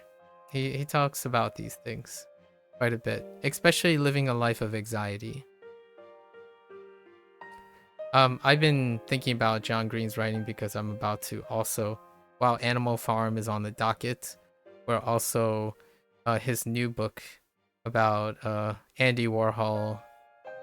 I think it's available now. I'm not sure if there's an audiobook available yet. Pretty neat. Alright. So the flightless bird and the pink alligator. But again, the alligator couldn't catch food easily because of his color. Pink is such an odd color. His prey in the jungle saw him from far away and had plenty of time to escape. He became so hungry that he was dizzy most of the time, and he accidentally ate the bird one afternoon as it slept in his mouth. Of course, he realized his mistake immediately. He drank swamp water to induce vomiting, but the bird was already dead when he retrieved it. After that, he couldn't bring himself to eat anything. That's as far as I've written. I haven't decided on an ending. The beginning of his book was the last social link. Basically, the pink alligator was shunned because he's a pink alligator and he was not like the others, and he couldn't eat anything because he was unable to catch anything, right? And then the pink alligator met a bird, and the bird was shunned because the bird was flightless. It was a bird that was unable to fly, so the bird decided to hang out with the alligator and hang on like on top of him, on top of the alligator. And then this follows that.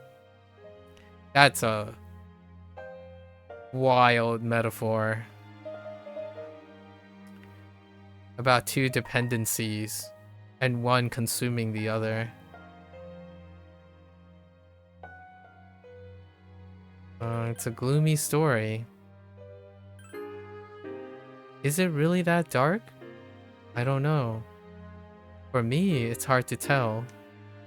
The words I used came out from my life, you know.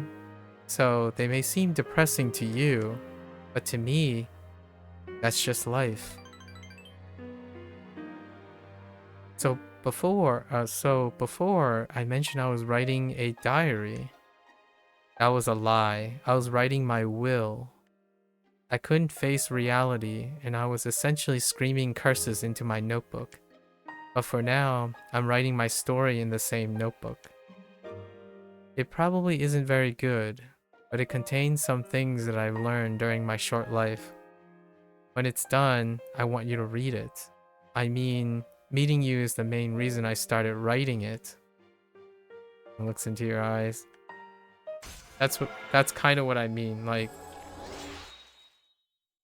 existence, right? When people are talking about existence, another person can be the breath of fresh air, right? The idea that existence can carry on in other people. So making memories is the thing.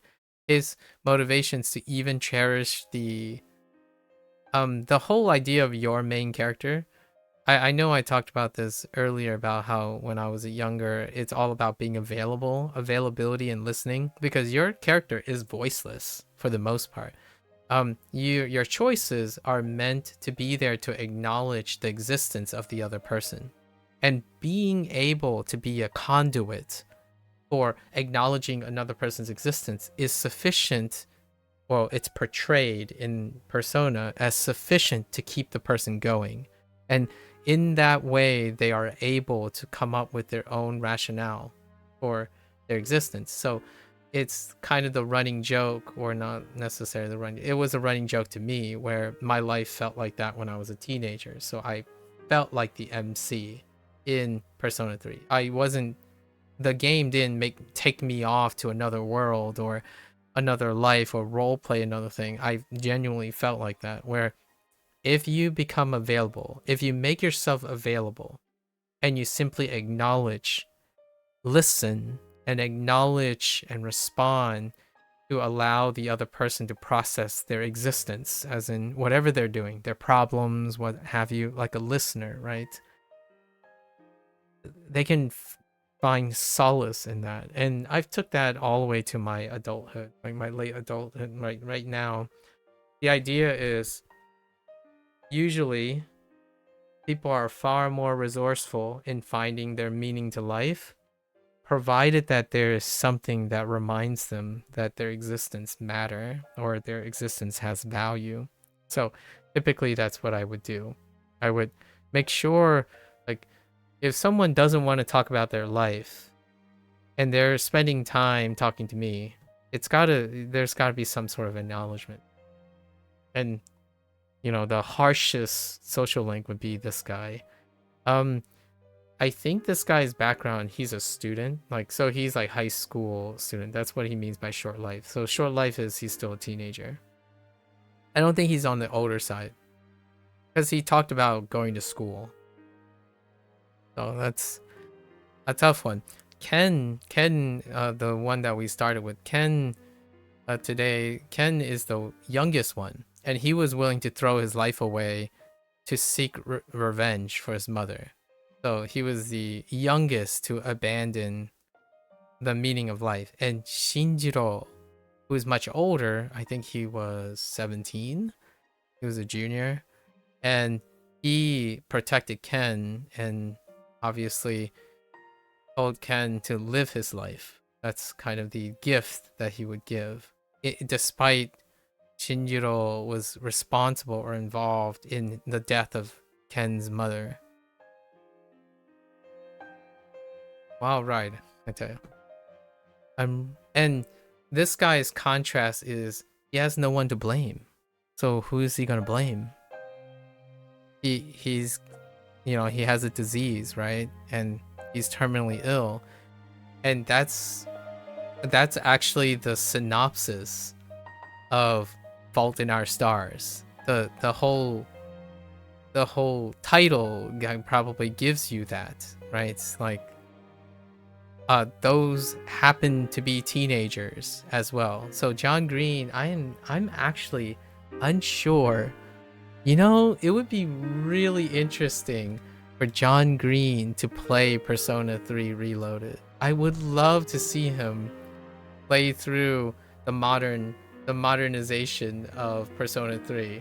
I would love to hear his reactions to these because he literally wrote books that depicted many of these situations. His Fault in Our Stars is like Persona 3 wrapped in a singular narrative because it deals with inevitability of death and then how you spend those moments. I'm really trying to come up with a good ending, but I can't decide. I don't have much time to spare. Well, thanks. I hope we can chat some more later. Decide to go back to the dorm.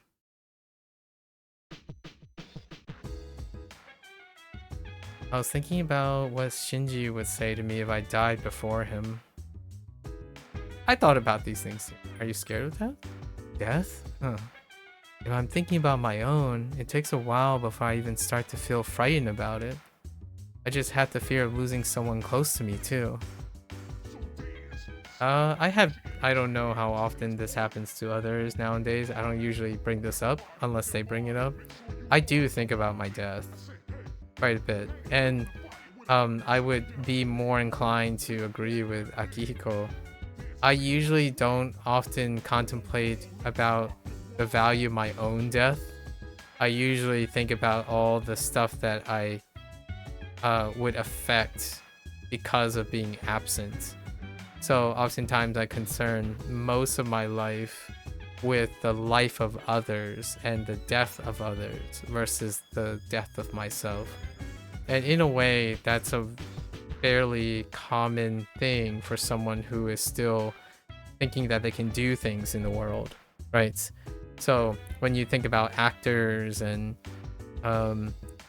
trending people or people who are at the peak of their life, they often are far more occupied with what they can still do for people around them and whatnot, as opposed to constantly contemplating about their limited existence. And that's kind of what I do too. What do I wake up to? I wake up to tomorrow. When I go to bed, I think about what I will do tomorrow. Like, what I mean is I plan, get excited for the next day. And if I wake up, get another excited day to do things. And usually whenever someone gives me the opportunity, I'll seize that opportunity to make that, hopefully attempt to make that particular interaction memorable and valuable. I think the idea of doing something for hours only to write it off as insignificant, like for example, doom scrolling for 3 hours, that is an incredible, nearly insulting way of addressing the value of life to me. So when someone tells me that they enjoy doing something for a very long time and they can't tell me anything about it, that causes my heart to bleed pretty hard. Like, it is astonishingly spirit crushing to hear someone say like, I just spent 15 hours on drawing this and I hate it and I want to forget that I've ever done it. They use other words. They would say it's a waste of time. I think a waste of time is, to hear me out, this is the lesser of two evils. Someone who hates what they did the last 15 hours gain more value, in my opinion, than someone who thinks the last 15 hours was a waste of time. Because hating something is not necessarily a waste of time. You've learned something about yourself. You can, use it. You acknowledge its existence. Forgetting and thinking it's a waste of time and trying to forget it, that no longer has value. Like, you have brushed it away. So taking chances, even if you dislike something, that acknowledges its existence. It acknowledges the existence of the action you made. So when you do something, you can argue, if I don't like it, I shouldn't have done it in the first place. That, to me, is heartbreaking. Because you did something and you learned something about yourself. But all you can tell yourself is you wasted your time because you discovered something you dislike. So then you're just going to pretend like it didn't exist. You're just going to be like, oh, I'm just going to forget about it. It's not there. It's like, yeah, that's why life feels short and insignificant. The moment you spend most of your time trying to forget it. Now, that's a sort of healthy coping mechanism. Now think about it from a perspective of someone who's chronically depressed. What would they do? They would medicate or potentially even substance abuse like alcohol and stuff to literally try to get them to forget the things that they've done, right? And now we're talking about really serious, even more morbid topics like PTSD and trauma, where you legitimately will be losing chapters and moments and stuff of your life. So then your life becomes less and less filled with details. It's a tough one. Yeah. I also find that incredibly hard to empathize with. So I'm a very pedantic person when it comes to doing the opposite. Like when someone says, oh, it doesn't matter, you wouldn't care about it. It's like, try me, like, do it. Like, at least know for sure, and then we can learn from it, right? Like, oh, it's no big deal. It's like, how do you know? How do you know it's no big deal? You haven't tried me yet. Give it a shot.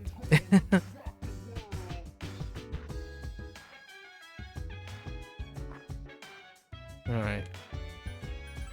Oh no. We're going back to school. Let's go. Morning. Things have been pretty crazy lately, huh? No one's in the mood to talk either. Cheer up? Right. I suppose that's best. You suppose?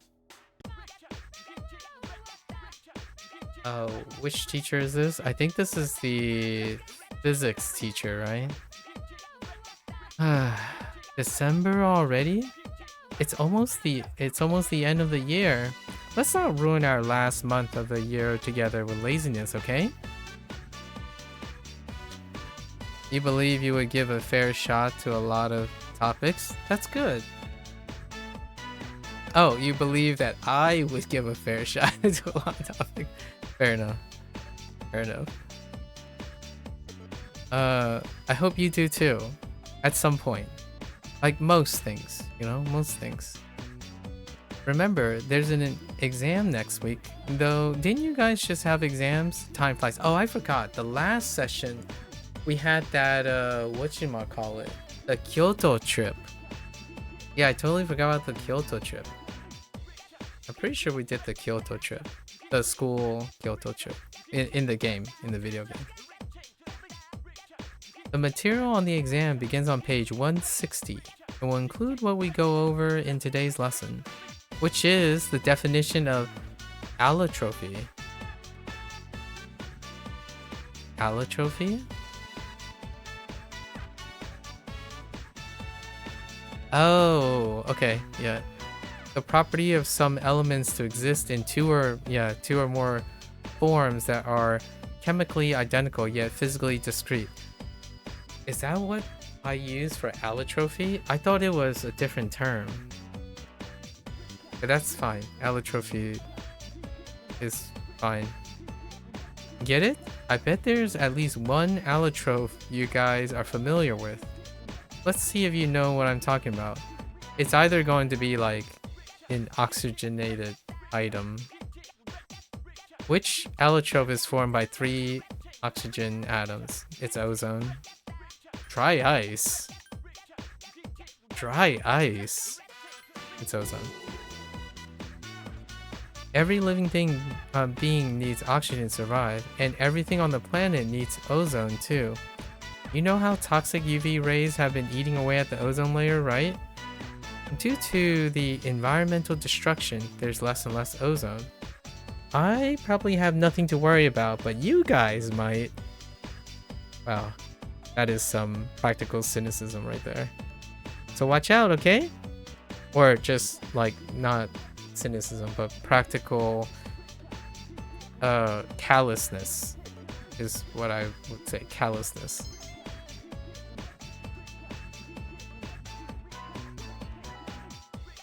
Unintentional callousness. It's one of those like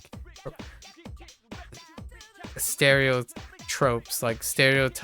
tropes of that's a little redundant, but it's the tropes of objective minded people where they can say something very objectively, but really it just comes out as cold and callous. Like, hey, you know, I know like fossil fuels are limited, but that's not my problem. You guys might run out of fossil fuel, but for my lifetime, we're just gonna consume fossil fuel. It's the most efficient thing right now. Kind of thing. Like, you know, the idea is, objectively speaking, they would not be worried about it because it doesn't happen in their lifetime. Like, for example, climate change, that's okay. I won't be here for the heat death of the universe.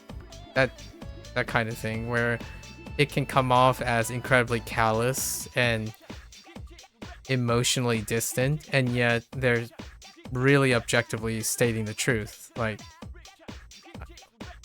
I say this occasionally for disclaimers, like, I would love to live long enough to see certain things happen, like a moon base, Beth, moon base hype. I said this before when we were talking about moon bases. I hope we live long enough to see what becomes of a moon base. The prospects of a moon base and its operations. Right, here's a interesting technology, Beth, on the side of Moonbase. Right now, there's a project that's being lifted off on how to manipulate sunlight and projecting it on, like redirecting sunlight to specific places on Earth. So like, it comes with a model that you can rent sunlight or something. Now, if you're thinking about this from a business standpoint, right? Now, there are alternatives, like imagine lighting up a place that's hard to see in case of emergencies. So there's a project that's lifting where they would launch satellites. They would launch reflective modules in the sky, and they can direct and redirect sunlight onto the surface of the planet. Isn't that an interesting prospect? Now, my like kind of optimistic that didn't work out well for Dr. Octavius. Yeah, no. So yeah, when he was doing fusion, right? He was doing the fusion reaction. Dr. Octavius aside, this one I can imagine. I don't know if you know, but generally speaking, sunlight has a very distinct correlation with how humans cope. How humans cope with their like lifestyle, their quality of life. So you could also argue where they can redirect where there's a lot of sun and do the opposite, or redistribute sunlight to places where there are not a lot of sunlight, which may or may not have an incredibly dubious nature of unpredictable effects on climate change. However, at the same time, the technology also presents ways to wield it in a functional, a practical way. Now, obviously, you can spin it cynically and focus on all the things that can go wrong. My idea is it's interesting. It's an interesting thing, and it's an interesting thing that is happening. Much like the moon base thing. Yeah, with the power of the sun in the palm of my hands. Yeah. Otto Octavius, like Dr. Octavius was definitely one of my earlier, like, I enjoyed the character of Dr. Octavius. It really does consistently encapsulates the power of knowledge, right? The bane and like the double edge of knowledge and power.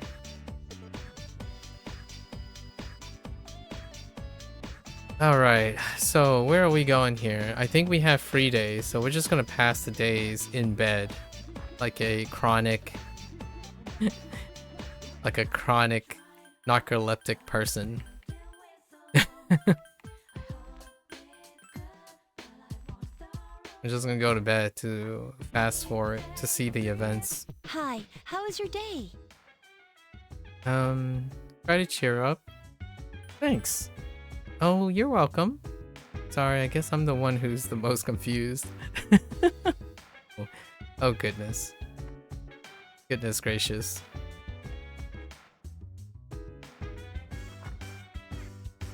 Exams are coming up. We have to do we gotta get to our final exams. School waits for no one. Dang, our box. Oh, Kotane-chan. Have you noticed what you're going to do? Have you decided what you're going to do? No? I'm scared. Even Ken-kun is down. What are we going to do? Yeah, sorry, that's the first thing that pops in your head when you hear sun manipulation. Yeah, fusion reaction. In terms of that, Otto Octavius, right? Like Dr. Doc Ock. It would blow my mind if I lived long enough to see cold fusion. There's like, when I mean see cold fusion, I mean fusion in the sense of commercially available application, like a scalar, like a scaled up fusion energy source. Conceptually, and then like there's a bunch of claims on how to qualify if someone achieved fusion, like cold fusion. There are like various claims and whatnot of its conceptual abilities. Now, what I want to see is like, I hope I live, it would be interesting to live long enough to see cold fusion produce the energy that I would be consuming. That's what I mean by that. Like, conceptually, it's a thing. I'm not sure if practicality, if there was like some semblance of fusion being done. That would be the relating to the Dr. Octavius's dream, creating fusion. and liberating energy from fusion.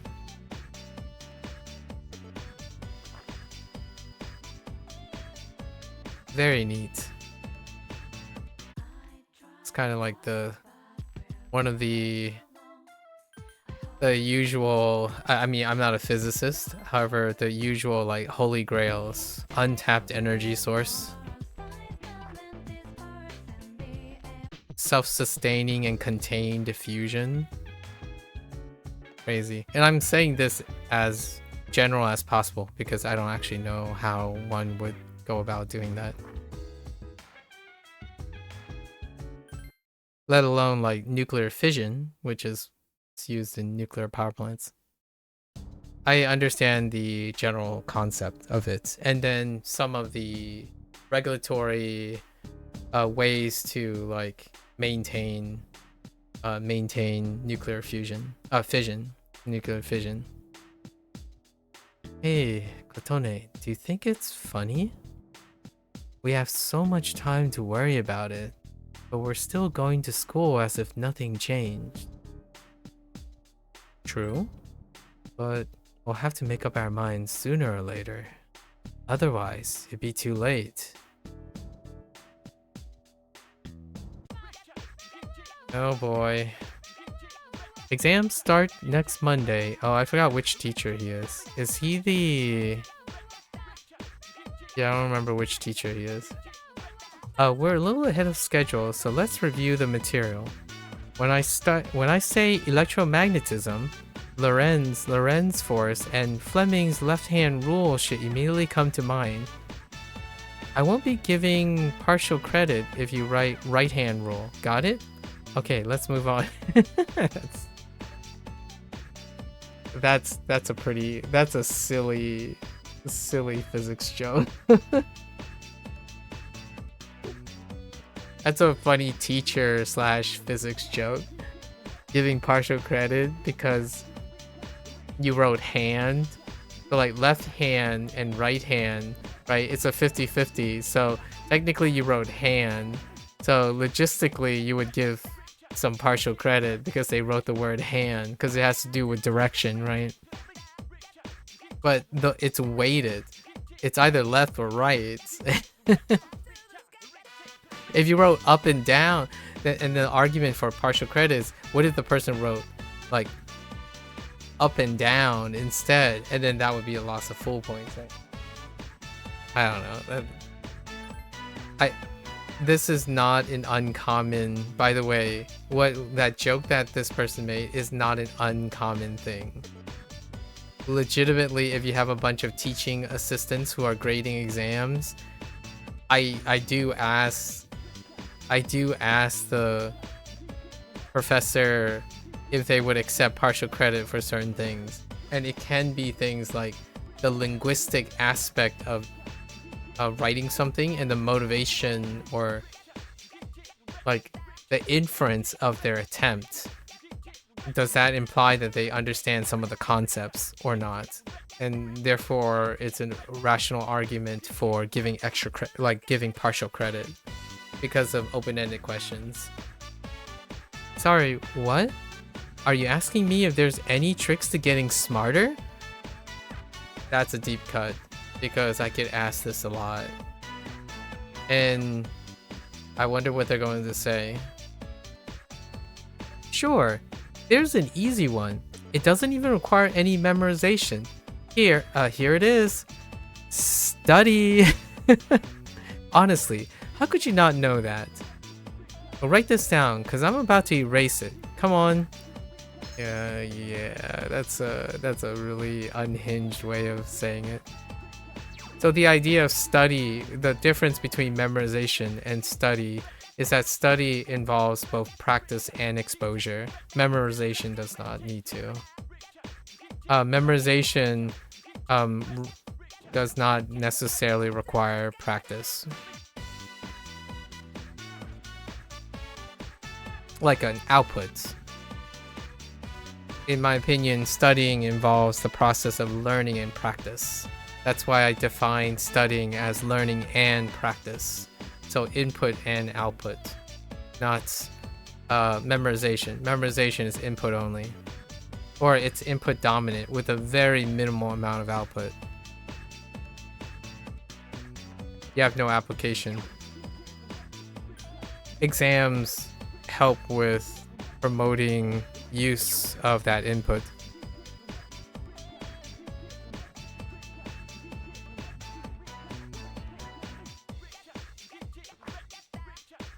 That's a very jaded way of saying it, though. Most of the teachers in this game are pretty unhinged, so I find it ironically hey! humorous. Because I don't expect teachers to sound like that. They're really unhinged, and that's why they're humorous to me. It's been a week since Ryoji-kun was here. I couldn't sleep for 3 days after that. Do you think it's weird for me to be scared? Everyone's scared. Yeah, I guess you're right.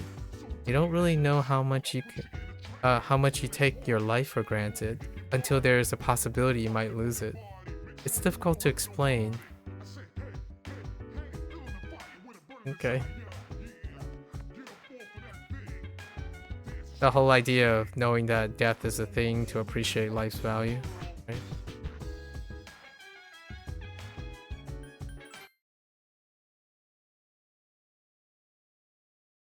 The sense of urgency. Good morning. Did you talk to the others? Yes? I see. Well, I feel the same as the others. We can't continue on like this. We should talk with everyone tonight. Okay. We have so much free time because we're making sure we have enough to get through these social links. So we're basically just going to bed and engaging in the main story in the social link. Well, it's been a week. What are we gonna do? You okay, Fuka? You just seem so calm. We have to make a decision. I mean, it's been such a drag around here lately, and no one will go to Tartarus. You're right. We humans are quite resilient. We can adapt to any situation given enough time. So how about it, everyone? Why don't we talk about it? Have you made your decision, Sonata-san? No, but I don't plan on running away. So you're going to fight Nyx? I don't know. I mean, it's supposedly undefeatable. What about you? What are your thoughts on it? Honestly, this is the first time I've ever really contemplated my own death. They're all high school students. It's quite a sobering thought. Naturally, the word sobering comes up. I don't want to suffer, and I don't want to kill Ryoji. But either way, we still die, so there is no simple answer. Then do we all agree that we don't want to hurt Ryoji-kun? Is that how you feel? Well, It's okay, Fuka. I mean, it's not natural to choose how you're going to die. What about you, Junpei? Have you decided? No. What's the matter? Scared? What the hell do you mean by that? You think this is a joke? Junpei, We're going to die. Of course I'm scared. You all need to wake up. This is death we're talking about here. Everyone remained silent, having nothing to say. Then what do you want to do? Do you want to kill him? There's nothing I can do. The only one who can kill him is... The MC. Did you never notice? You had that thing inside you, and you didn't notice? You're the one that raised it. You're the one that brought about the fall. Junpei! Can't you do anything about it?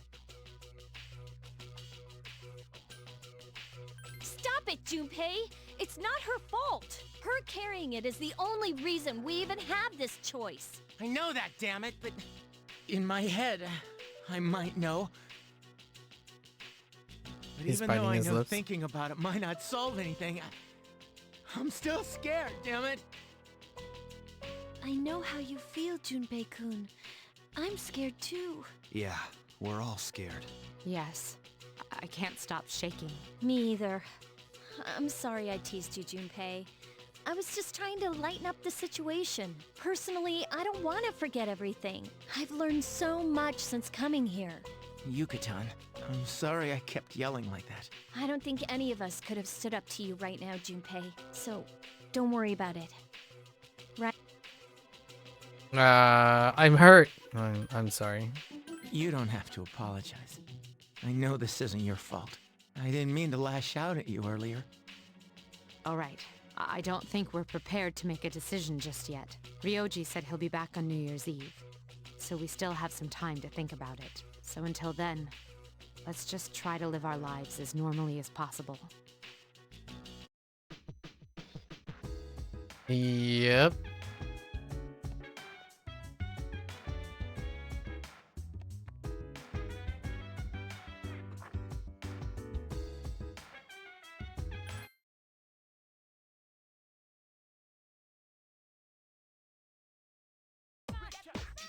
Oh, Toriyumi is the name of the contemporary literature teacher.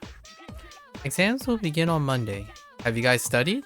It's my fault if you don't get good scores, you know. So bitter. Open your textbook for today's lesson on incorrect use of the plural form. These can trip up a lot of people. SSS, okay, are the most common, yeah.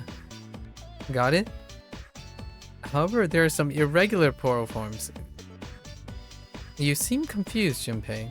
Do you know which of the following is correct? Me? I wasn't listening at all. Did you hear what she said, Kotone? Do you know the answer? It's cacti. Cacti is one of the irregulars. Sheeps? Oh, technically... That's clever. It's cacti, though. Oh, so you were listening. You've got a funny way of showing it, though. But funny way? Yeah, I guess so. Yeah, cacti is one of the irregulars. They're talking about irregular plural forms.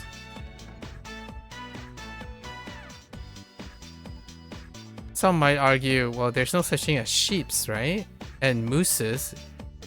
Like, well, no, they're irregular too, technically. Like, you know, like moose versus meese. It's not meese, it's just mooses. And then you have sheeps, but then you have sheep, but it revolves around like the idea of flocks and herds, so they can be confusing too. They're actually a bit of the exception as well, on their larger cluster of stuff. Like fish. But cacti takes the cake. Like octopi, nuclei versus nucleus. To bring in a little bit of science, I suppose.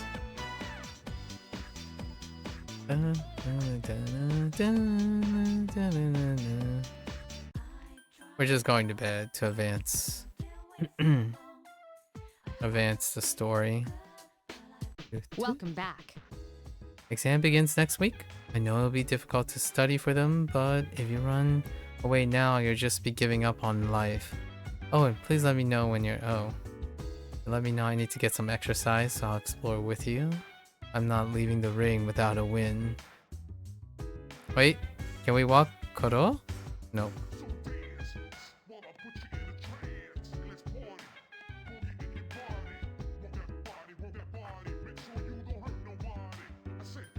Hey. Saturday. Oh goodness, the Sengoku. Oh no. Exam starts Monday, so let's go over some historically significant years. 645, the Taika reforms. 710, the Heijo Kyo was established. 794, the Heian Kyo was established. I'm going to skip forward a few hundred years to the Sengoku. 1185, Battle of Dan no Ura. Interesting. 1192, the Kamakura shogunate is established. Oh, we're getting close to the age of the samurai. So unhinged.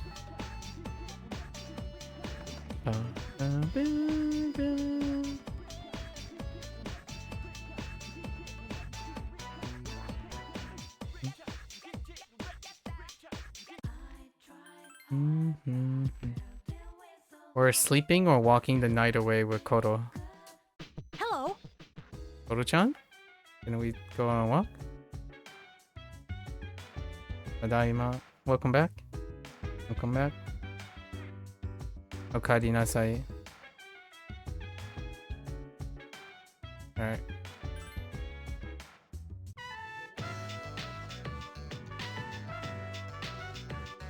What do you got for me? A mad bull? Where are you finding these things, Koto-chan? Alright. Sunday.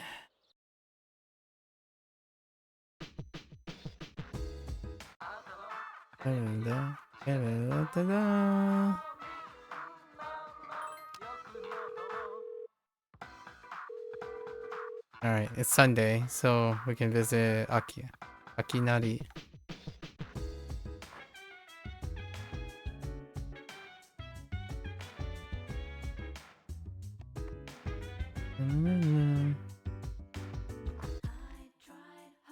No way, you're Koto-chan too?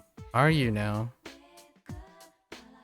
Intriguing. What an interesting coincidence.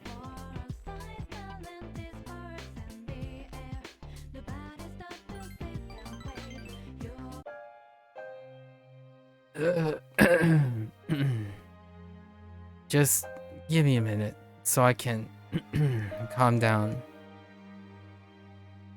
Status sign? Ah, false alarm. I had some pain, but it's better now. It's calming down. Thanks. I stopped taking my medicine. It's not going to fix me anyway, right? It just helps for the pain and spasming. Why? My medicine makes me drowsy, and if my hands go numb, then I can't write anything. I have to finish my story. The reason why my story is unfinished is because I haven't found the meaning of life yet. I get lost in my writing, erase it, and then don't know where to go next. When we're talking, I have a clearer picture. I can almost see it. It seems like that might be the meaning of life for me. I'm probably writing this book to find the meaning of life. Well, if I do find it and finish the story, I hope we get a little more time together after that. Smiles weakly.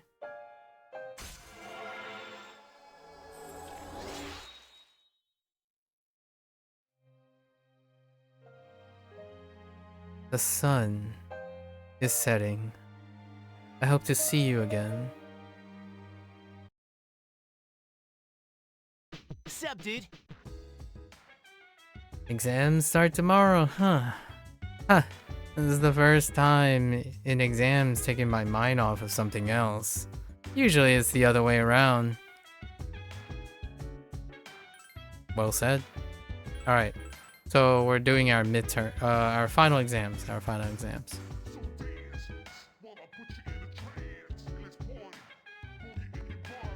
gonna go to bed. Say, hey. Just brings such interesting memories back from 20 years ago. Alright, second semester final exams.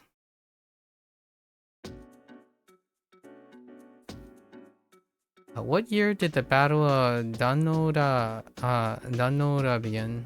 1185.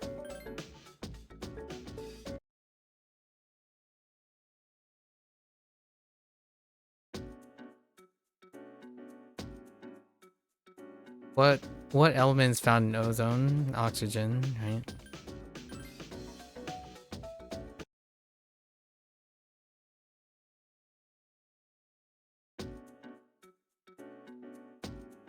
Which rule relates to Lorentz force? The left-hand rule. Oh, they didn't even have right-hand rule as a gag. Okay.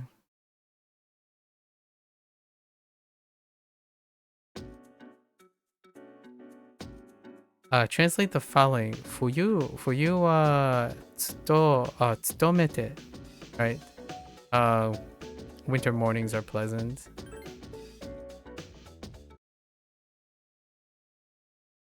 I think it's probably cacti. That was the most recent question asked during class. Which plural form is correct? Indices. Oh, that's interesting. That's a little off. Indices. Indexes. That's indices. And then I think this is the last one. So the last one should be automatic. Oh, right. Which are already maxed out.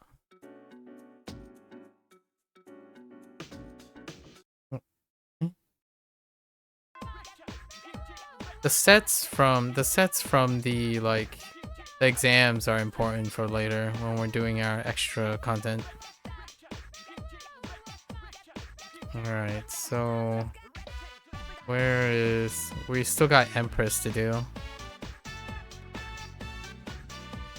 Alright, now let's see how socially inept Mitsuru is.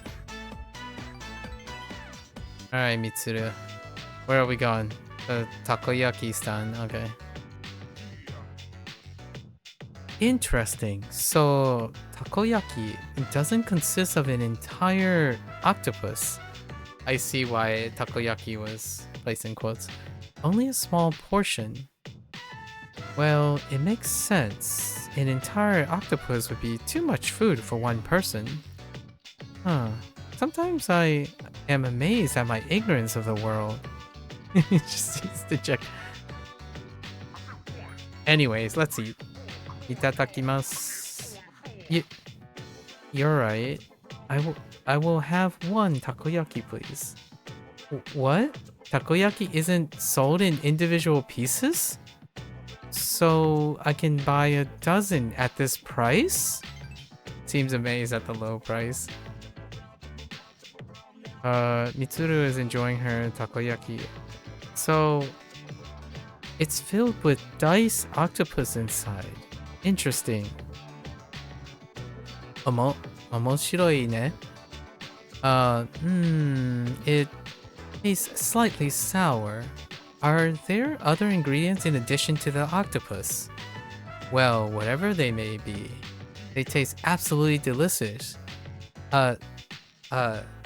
C'est très bon, right? C'est très bon? Mitsuru has discovered how delicious takoyaki tastes. You feel better? Okay. A good old socially inept, sheltered, hyper-occupied, high-functioning person establishing the necessities and curiosities of colloquial behavior.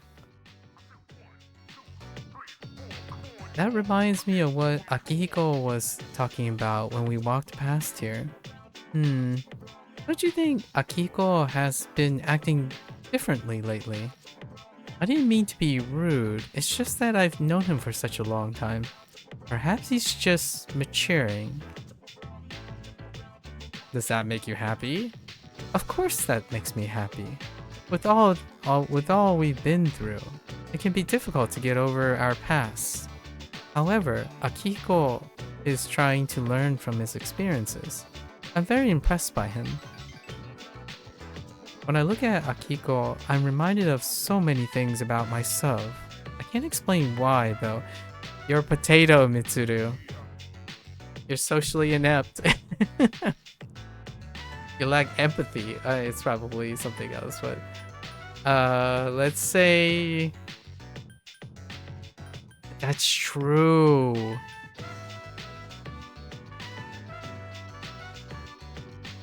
Oh, dude, that's some deep cut. I think you're lonely. As graduation day approaches, I do find myself feeling sad from time to time. Huh. You may not understand because you're only a junior. That's true, she's 1 year older. Huh. I don't even know what I'm talking about. Sorry for subjecting you to my incoherent ramblings. Please forget what I just said. Nah, it's okay. Okay, I will. Thank you. The takoyaki was absolutely delicious. We should eat here again sometime. I wouldn't mind reading lines from a straight-laced person. I could sound perfectly esoteric and distinct and callous if I channel my, like, 18-year-old self. Just speak with, elevated vocabulary in a very distinct and astute and assertive way, while at the same time expressing uncertainty. Pretty excellent persona to take up. Where have you been? After exams were finished, I went for a walk around town. The number of the lost is increasing and I saw them everywhere I looked. Perhaps that has to do with the fall. Maybe? I haven't thought much about it lately, but we're the only ones who can save the world. It's all up to us. Yep. Can I walk you, Koro-chan? Oh, I can. We always walk Koro-chan when we can. What do you got for me, boy? Bone of life? Okay.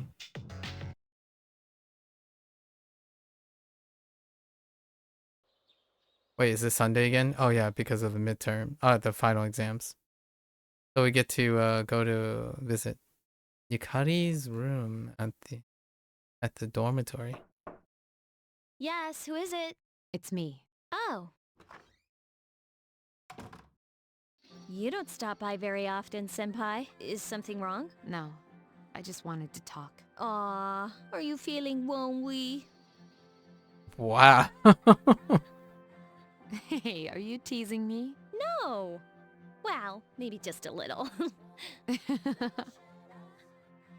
wonder what this Nyx is like. Hey, do you think it's inside Tartarus? I have no idea. Oh, by the way, I've made my decision. I want to fight to the end. That's why you're here, isn't it, Senpai? I guess it is. You're so easy to read. I've made my decision as well. Kirijo is making great strides to turn itself around. After I graduate, I plan to assume leadership of the group and continue where my father left off. Sequel, please. I cannot turn back now, even if I wanted to. But what if you die? If I die defeating Nyx, then the Kirijo group will have to continue on without me. But I am confident they would fulfill my wishes. Ryoji said Nyx can't be defeated. But I kinda wonder about that. I don't think our special member can be killed either. I agree. Death dwelled within her, amplifying her abilities, though she was exceptional to begin with. You're not here right now. She's been burdened with so much, and she's still so cheerful all the time. I feel like it's because of her that I've been able to get through all this. Maybe all this fighting isn't so bad. I at least got the best friends of my life out of the deal. The journey matters. You're right. You know, if things don't work out, I think I'll still be okay as long as I'm with everyone. Oh, speaking of ultimate retcons and like insignificance, what was it? Umbrella Academy's ending. Oof. Honestly, it doesn't matter whether or not we die. All that matters is that we're proud of how we lived. And I'd be proud if we decided to fight Nyx. Does your decision have anything to do with your father? A little. But it's more about me and how I feel. I understand. Senpai, when we were in Kyoto, you asked me to stand by your side. Do you remember? Yes, I remember. We will fight together, Yukari. Together. Cute, wholesome moment. And oh, don't go to bed. I gotta visit our Akinari. See we're getting close.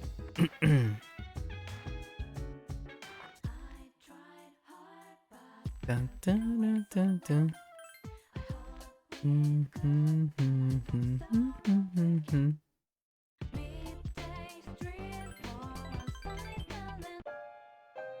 So, I'd like you to congratulate me.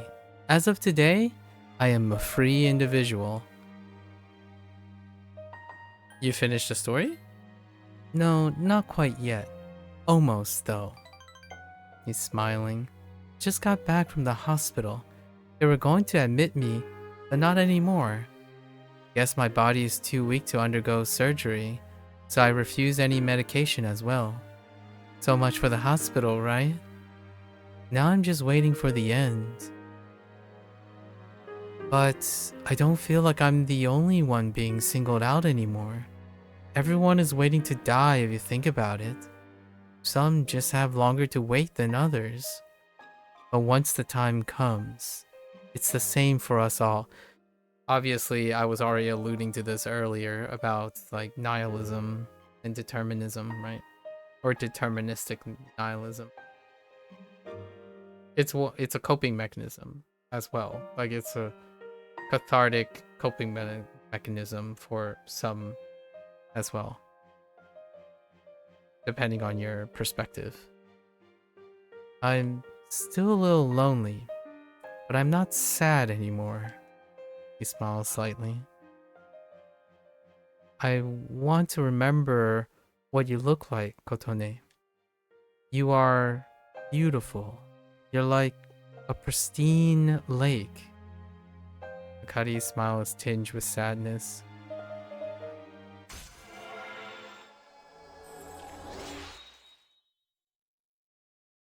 Stay tuned on the next episode of A Dying Man's Wishes. We'll get to it. Thank you. I'm a little bit tired now. The story's almost done, so I can show it to you soon. Hello. I'm not sure if I remembered how it ends. Or how the social link ends, specifically. Wait, Koro? Where are you, Koro-chan? No? Wait, did I see you on the second floor? Alright, Koro-chan. You wanna go on a walk? Okay. I don't have a dog myself, but man, I would definitely be the one that would want to walk more than the dog itself.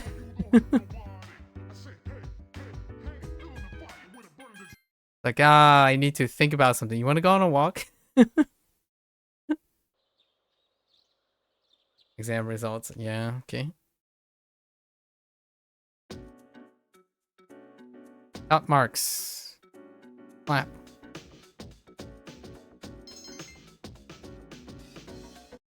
Okay. Oh no. Is Edogawa again. Oh, here we go. Right, let's begin. Oho Kami Emi-tama? What? Today, we'll finally talk about magic right here in Toho Emi. Oh, okay. Though I'm sure you think you're familiar with it already, you probably aren't. The view that magic is a dubious subculture is becoming more common. But what is swept into the corners of society today was once central to Japan. It could be said that magic was invented in Japan. After all, Himiko Yama Taikoku, probably. Yeah, was a shaman. She reportedly used magic called Kido to control the, or it could be Kido to control the country. Sadly, we have no way of knowing what kind of sorcery that was. The same is true for Prince Shotoku, possibly, or Shotoku. who established a centralized government. It's hard to know whether it's 2 beats or 1 beat because of Romanization. He practiced onmyodo, so in a sense, he was also a shaman. With origins like this, magic was naturally woven into the very fabric of Japan. In the Heian period, for example, the Bureau of Onmyo was established for onmyoji, to expel evil spirits and give spiritual advice. You may be familiar with that from the legend of Abe no Seimei. Even in the age of the samurai, magicians played their parts. Many generals who studied divination and military tactics could be considered magicians. Are you listening? Don't become mesmerized now. I'll test to see how closely you've been paying attention. Get it wrong and you'll hear more taboo phrases. Toho kami. Oh, Toho kami. I don't know where the emitama? Emitama? Ooh, it's a column. Alright, what do you got? What sorcery was Himiko said to have used? Kido. Okay. The trend of tying magic to the people continued to the Edo period, but Edo period. The new government formed during the Meiji Reformation stamped it out. Tsuchimikado Shinto, which had been revived during the Edo period, faded away. Dude, Edogawa's rant about magic, though. Wait, can I talk to... I'm sure I can talk to Kirijo, right? About the results? Oh, no, she's not available today. Gotta go to bed. Get to the big decision. We can probably be able to play out the bad ending today before I end my session. Oh right, that's right, December. I wonder if there was a Christmas related thing written in P3. A fight, win or lose, let's go. Kodomaru, are you available for a walk? Good boy. Koro-chan. Oh, hey, Ken is here. See my breath, aren't you cold? Do you want to use my jacket? It might be a bit small though, that's funny. The promised day is almost here. I'm not going to run away anymore. I want you to know that. You got it, Ken. Kodomaru is affectionately licking Ken, of course.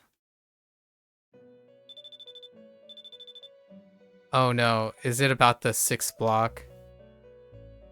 Oh no, the Lost Souls, right. Lost Souls. Oh no, it's Edogawa again. It's Tuesday. It's chilly today. Aith Gadol Leolam Adonai. Wait, are those? No, I have no idea. Miss, of course, she left early. Miss Onishi left early, so I'll be teaching today in her place. I think today we'll learn about near-death experiences. There's no real reason for it. They've just been on my mind. Now, a near-death experience is defined as something an individual experienced just before death. Is it true insight into the afterlife, or simply a trick of the brain? Opinions vary, but it is true that near-death experiences have been a hotly debated topic for some time. There are a few surviving records of ancient near-death experiences. According to the writers of Plato, a resuscitated soldier experienced the afterlife as a spirit. A similar incident was reported in Japan by ethnologist Kunio Yanagita in the Tono Monogatari. Psychologist Carl Jun wrote that Carl Jun? Jung? Interesting, right? That in his own near-death experience, he saw a vision of the Earth from afar. I'm sure you've heard your own stories from famous or infamous individuals. I have a few first-hand reports with me today. Let me read you some of them. I felt as if my soul was detached from my body. I met a friend who had already passed away. I saw my whole life flashing before my eyes. I saw the most brilliant light. I was bathed in light.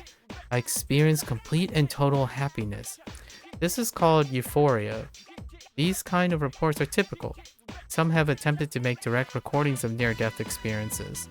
Researchers Kenneth Ring has tried to quantify near-death experiences with a weighted core experience index. Modern efforts had led to a new theory of near-death experiences, which goes like so. If an individual who is dying denies that fact, he eventually realizes that death is a reality that he must accept and becomes angry. As a result, he'll try to do anything he can to extend his life. But the futility of these leads to depression. In the end, he accepts his fate. Although we may initially deny death, we'll accept it in the end. That's just how we humans are. Is everyone listening? It's not every day you'll hear a lesson on this. Oh goodness. How about a little test to improve your listening? Get it wrong, and memories of your life at school will disappear. And his saying. Who should I pick? Alright. What is the feeling of happiness in a near-death experience called euphoria? Alright. Some people say a near-death experience awakens one's higher consciousness. Whether or not that's true, there's an observably lower fear of death in those who have been through one. Indeed. Perhaps this is because near-death experiences are surprisingly free of pain and suffering.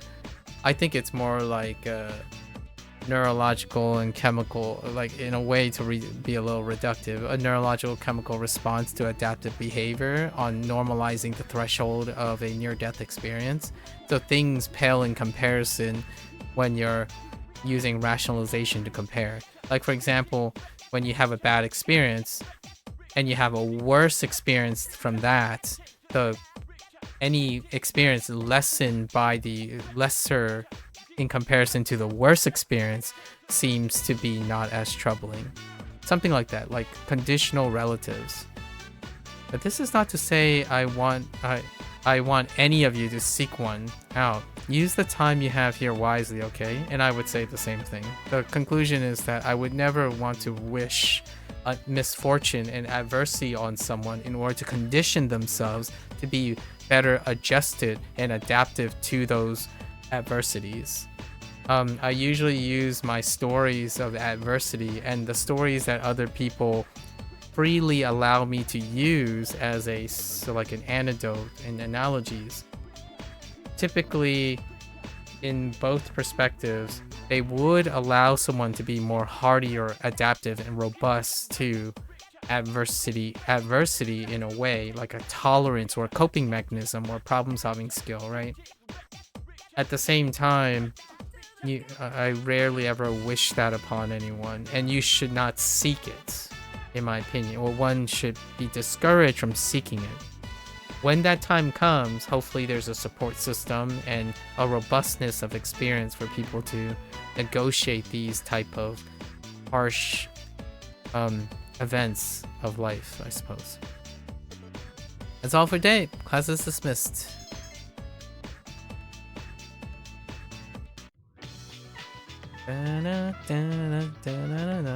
It's just Kirijo at this point, right?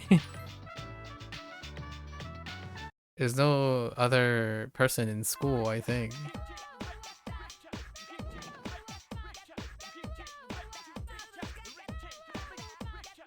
So the game has a lot of wiggle room to meet the social links. Lots of wiggle room, because we passed up like a whole 2 months or something. Our results, give me that card set, which is necessary for later. or doing some maxing to increase our probability. Alright, we're gonna hang out with her too. Alright, let's see her next awkward situation. A library. Mitsuru has a languid expression on her face. We only have a short time to be together like this. Soon we'll be looking back nostalgically on these times.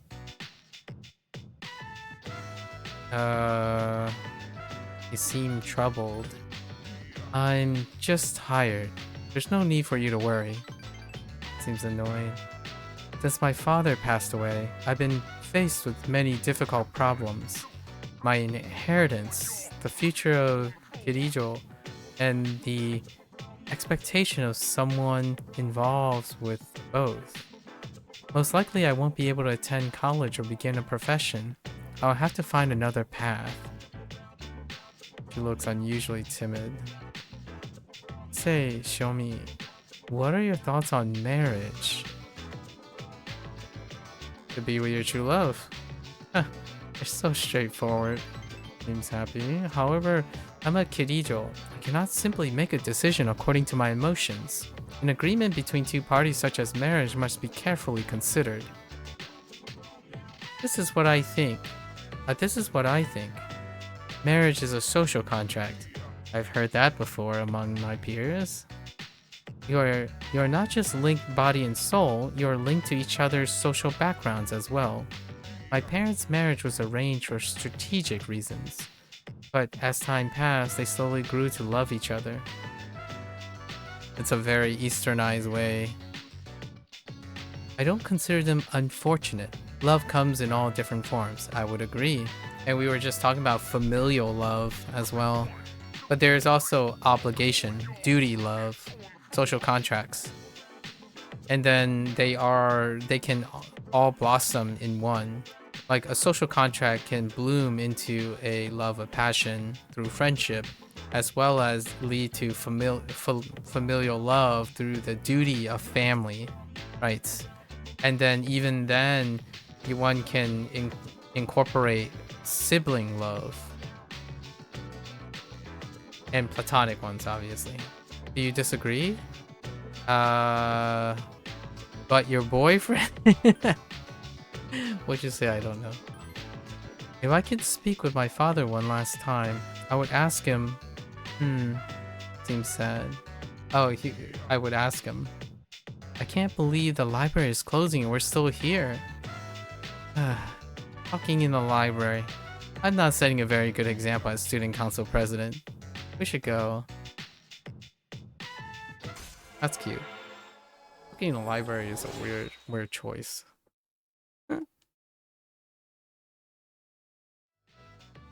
Okay.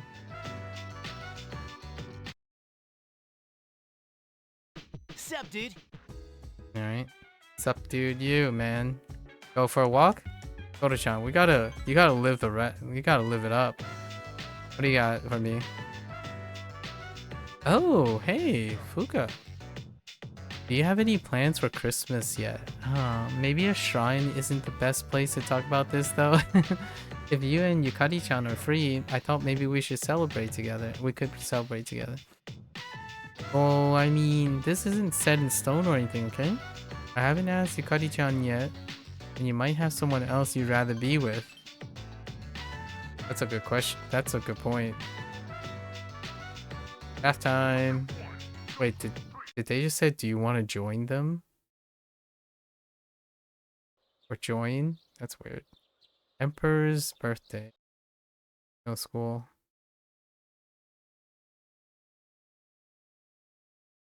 Back alley. Strega? I thought you were gonna go visit your mother's grave.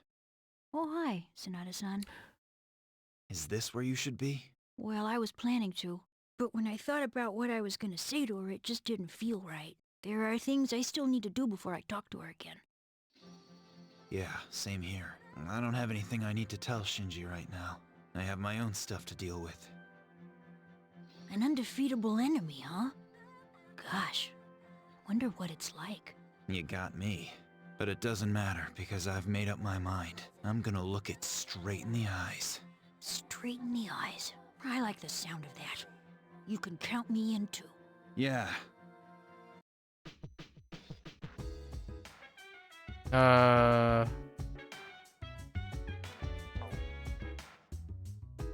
What happens when you sleep for a while?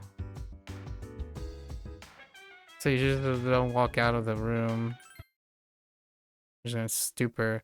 Oh, it just goes straight. Oh, alright, that's fine. There was an opportunity to go and talk to Koro, probably. Today is December 24th, Christmas Eve. It's an important day in Europe and America. Although, unlike in Japan, December 25th, Christmas Day, is even more important. Do you know why we celebrate Christmas in the first place? In Japan, Christmas Eve is just a day for couples to spend time together and give gifts. Go on. It's interesting that a day which is celebrated worldwide is observed differently from country to country. Is it? Another example is Valentine's Day. Try looking it up online if you're interested. It is there's a whole ritualistic standardization in Japan. Pretty interesting, yes, indeed.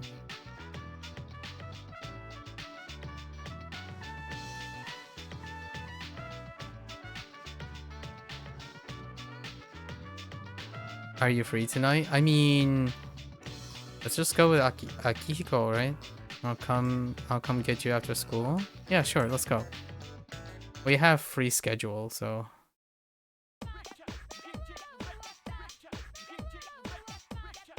let's get going. Are squilling and cooing over Akiko's presence. You still got it.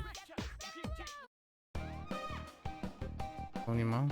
Wow, this is impressive. Oh yeah, Christmas Eve. A Polonia Mall looks pretty fancy with all this stuff up. It does, huh? Today's a special day after all. A bit embarrassed. Hey look, there are decorations over there too. Let's go see. Walk around and enjoy the lights with Akiko. I've dragged you around enough. Let's have a seat. I have a present for you. A music box. I've never had to pick out something like this before. So, never mind. Will you give a gift? What can I give you? Homemade sweets? An antique? Oh yeah, homemade sweets.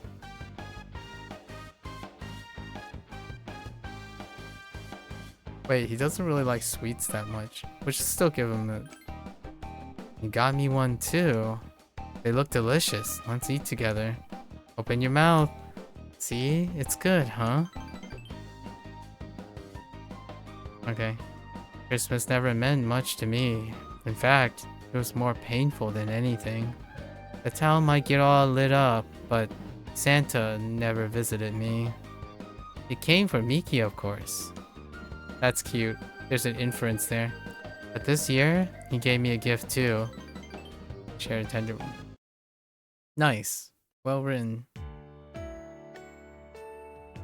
It's already pretty late. How about that present I gave you? You can open it and put stuff inside. The saleswoman said it's for storing jewelry. I think I'll give you something new to put in it every year. Don't make that face to me. I can't wait for next year. Can I move closer? I can't wait for next year. Then it looks like Santa will be coming my way next year too. I can't wait. Merry Christmas. Smooth. Very, very smooth. Alright. Advance. That's a sweet scene. Bum, bum, bum.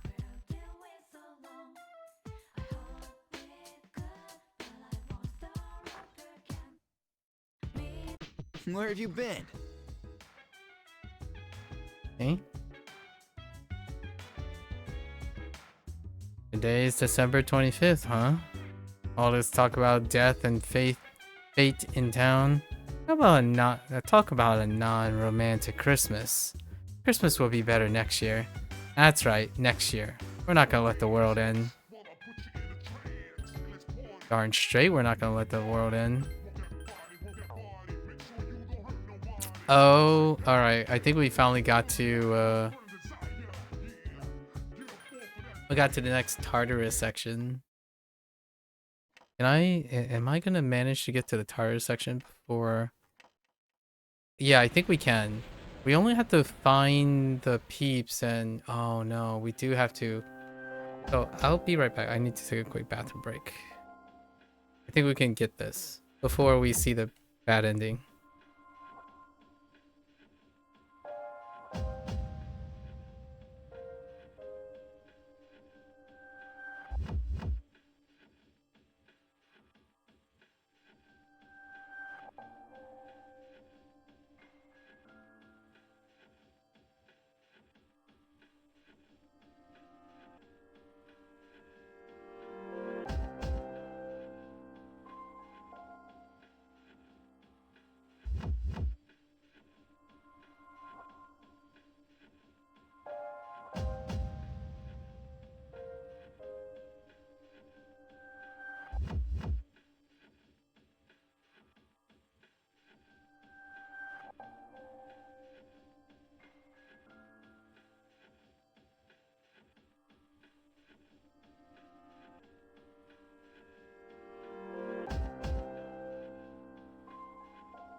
All right.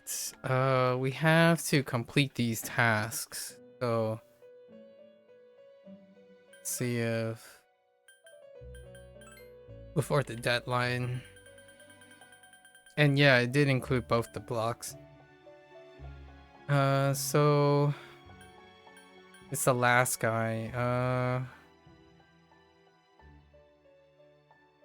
think we're okay with that front. Wait. Oh, these are the 5th block, not the 6th block. Okay.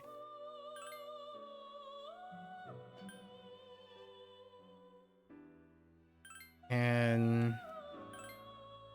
Hands of Time. Oh, the glasses. Okay. We also need Uriel. Did we manage to use Uriel? I think Uriel has a traditional try. Let's see.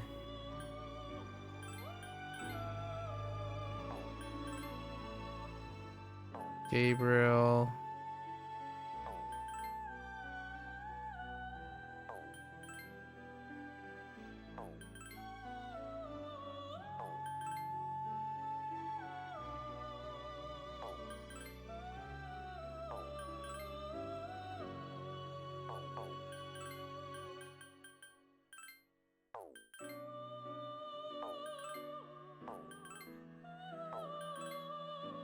We need our first Aeon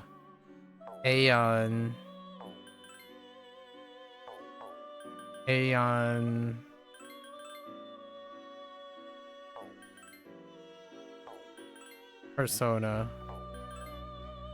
I know I saw Uriel once.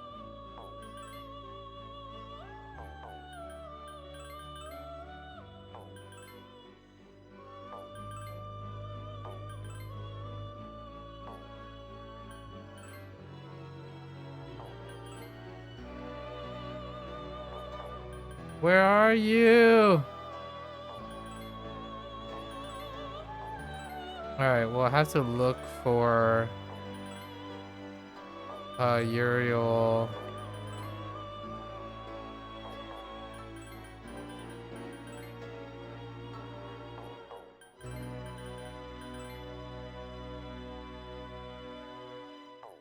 Ball is too high.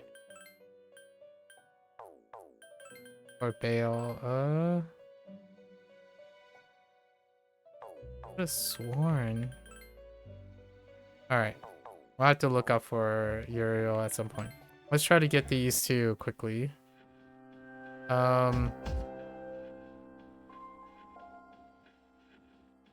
are our All right. reliability?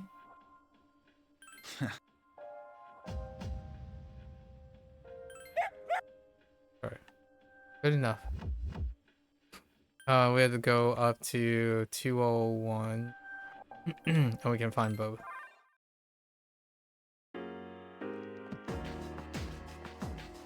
Oh yeah, we can change the music. I discovered that yesterday.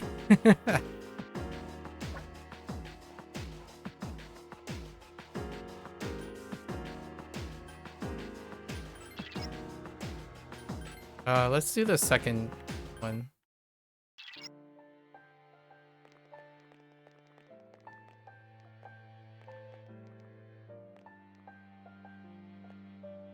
Oh, this one's nice.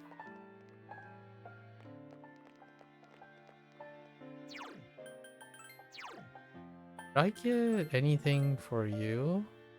Oh, I did.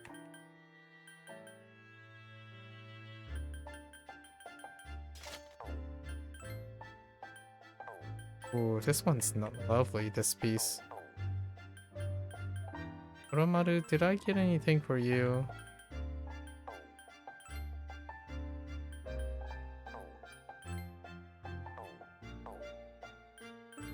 Music.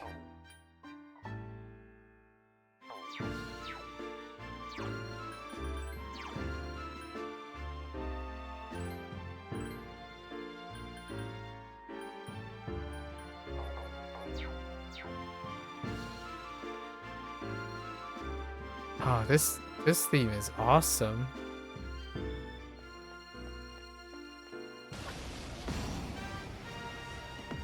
There are 3 of them! Strike first!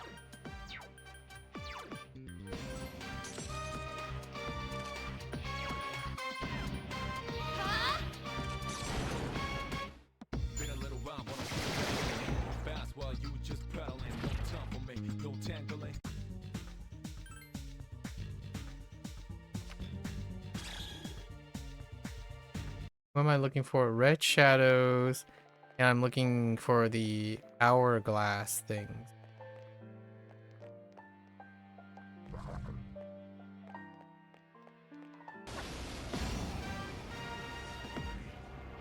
There are 3 of them! Strike first! I summon you!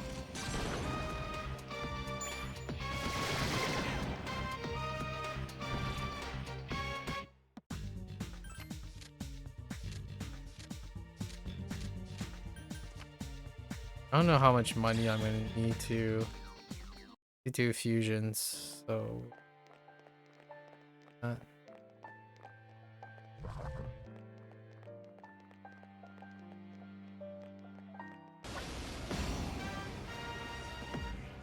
There are 2 of them! Attack! That's the last one! Wow! You're all so powerful! powerful. I'm not who I... Those aren't the ones we're looking for. I wonder if it's more advisable to respawn them. I think respawning doesn't lead to red shadows more so than going through the floors. So we'll go through the floors instead.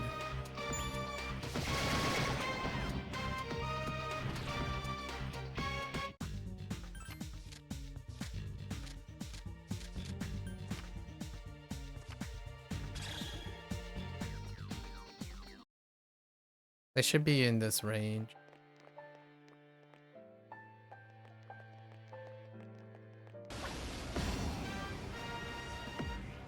There are 2 of them. Attack! That's the last one! Wow! You're all so powerful! Come on. I want to get to one of the endings. This track is so good.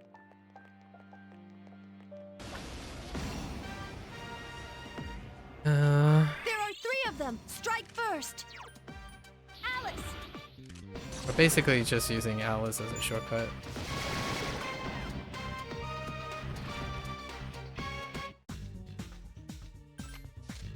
Okay. And taking any wands to offset.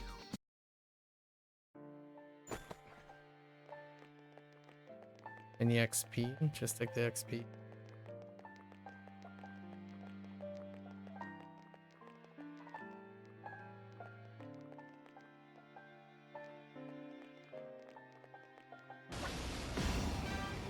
Hourglass? No hourglass. There are 4 enemies. Attack! There are 4 enemies left. I won't lose. I've been waiting for this. Okay, now! Come on. Where are those hourglasses at?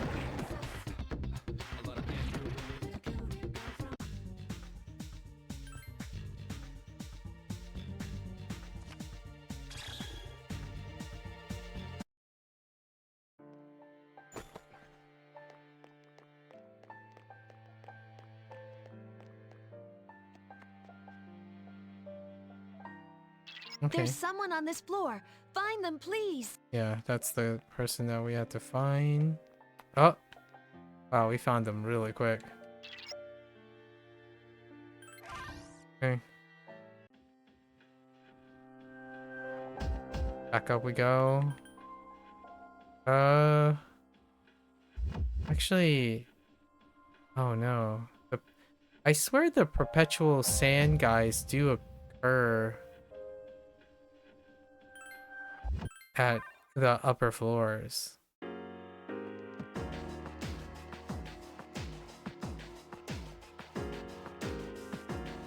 I almost feel like they occur more often in the upper floor.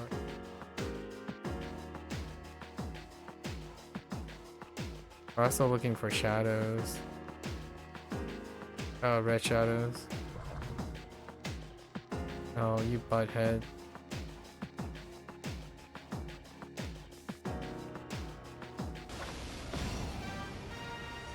There's 1 enemy. Attack! Here's our chance for an all-out attack! Let me at him! Maybe not. Unless they're different. They're the different sand things.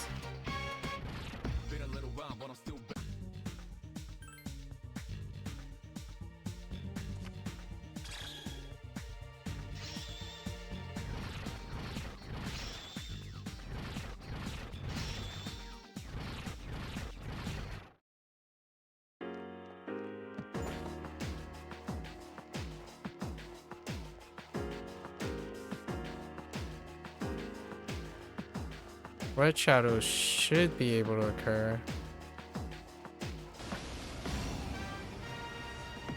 There's 1 enemy. Attack! Same group.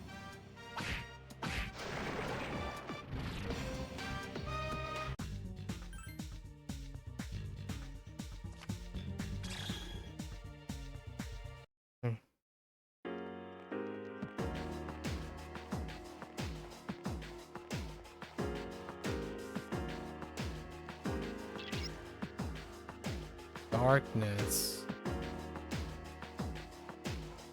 That's unhealthy. Oh. Oh, there it is. Yeah. I think it's these guys. Strike first. One more. Good boy, Koro-chan. That's the last one. Here's our chance for an all-out attack. Let me at him! Yeah, pretty sure it's these things.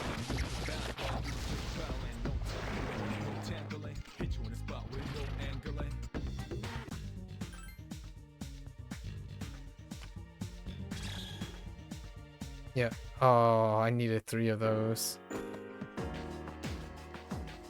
Now we need to find...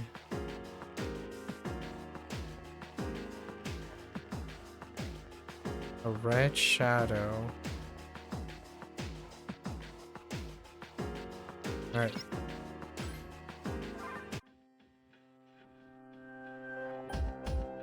Back up we go. Should be relatively quick. We did most of the work on the previous one. Previous trip.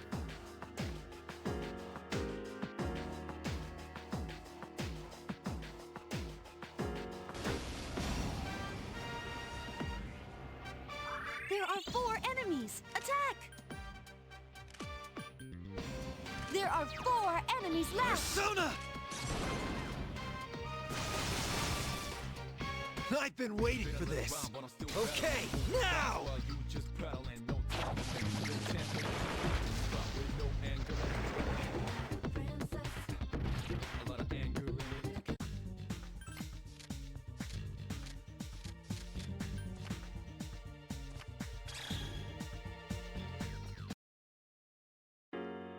Oh, the music resets every time.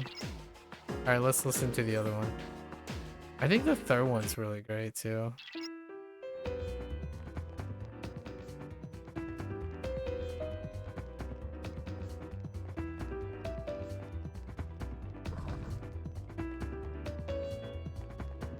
I could try to see if I can spawn a red shadow. There's 1 enemy. Like going back and forth here.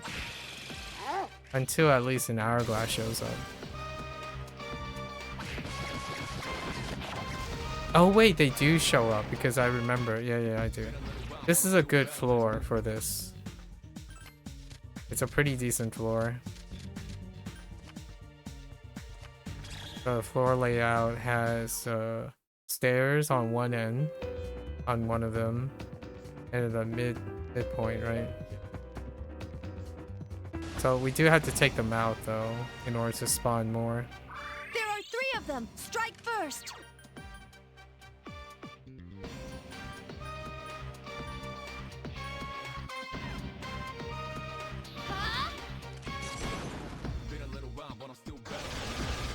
Oh wait, that's the wrong thing. Was it Bufu? Oh, good dog.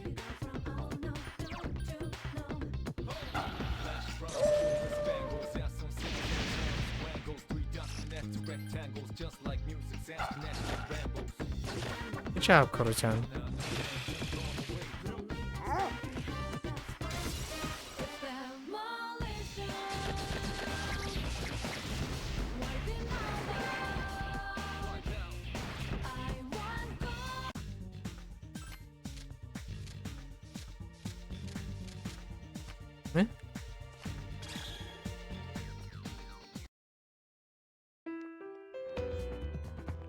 Come on.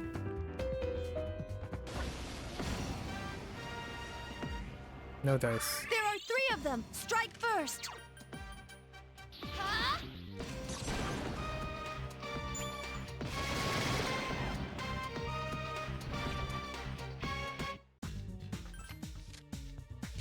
That is a death.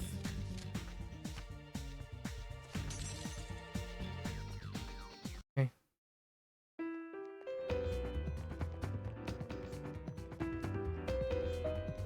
Nope. There are 3 of them. Strike first. Huh?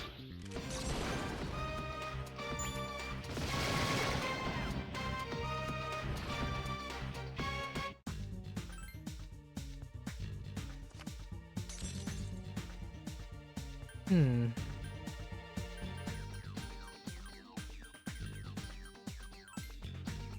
let's replace the Empress for now. I need a fusion for Yorio.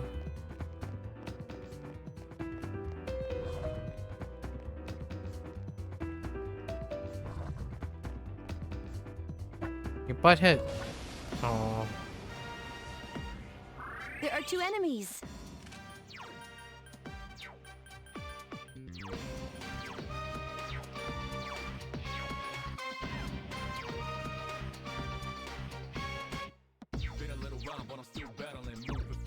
Okay.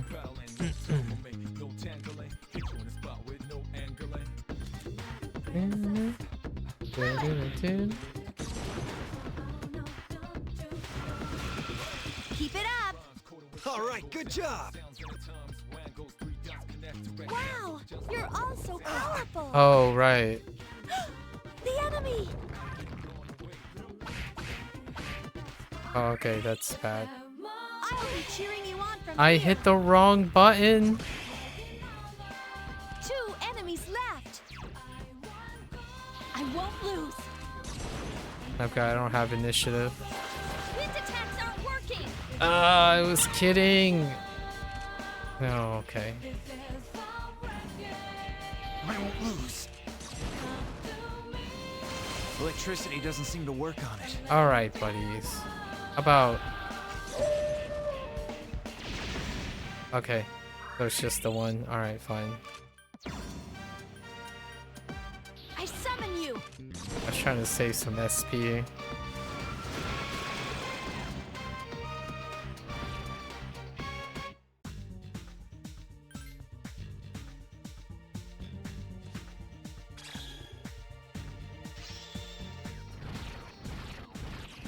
Windbreak.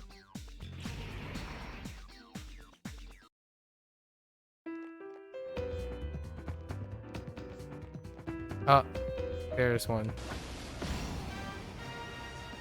I There are need. 2 of them. Oh, I Attack. need 3 though.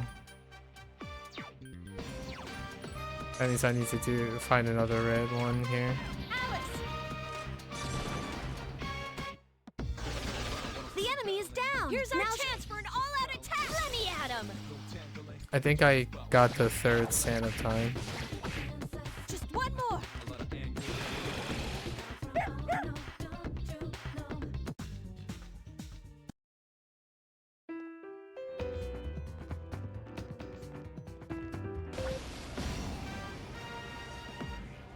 There are 2 of them. Attack.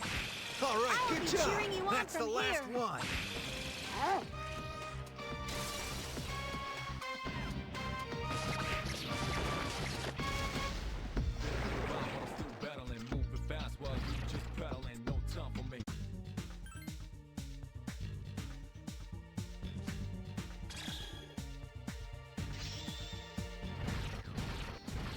Come on.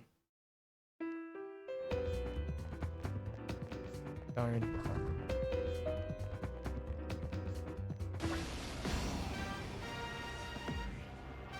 There are 3 of them. Strike first.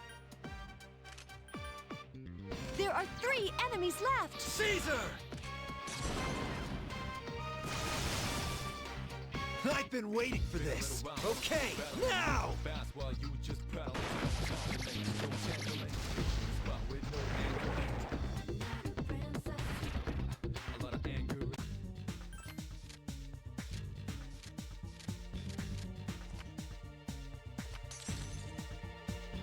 What level is Throne? 51?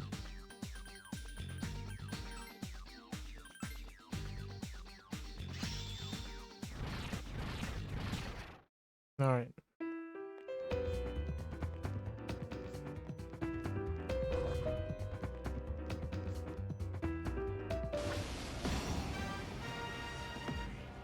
There are 2 of them. Attack.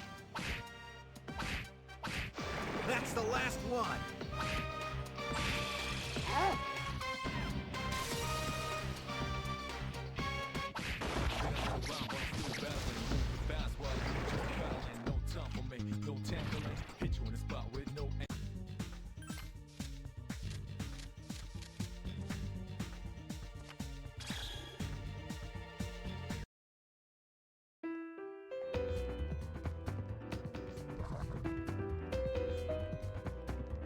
Yeah, this is ideal. There are two of them! Attack! Gotta spawn him. That's the last one! Good luck, everyone!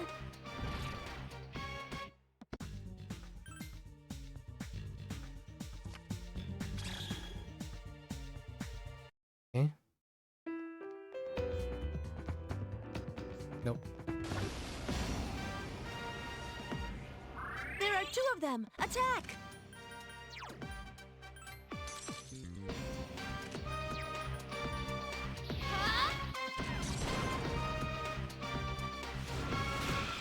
That's it! The enemy is I've down! been waiting for this! Okay, now!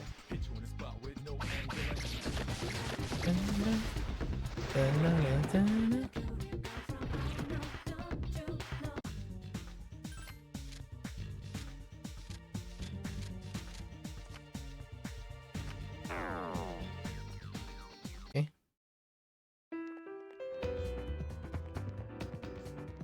Nope. Come on. There are three of them! Strike first!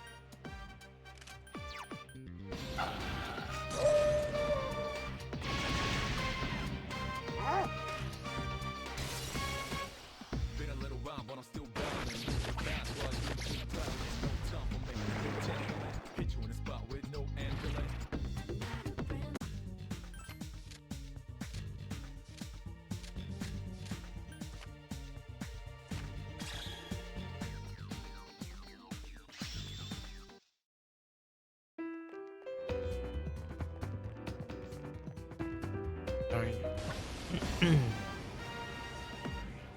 There are two of them! Attack! We're just gonna run from these guys.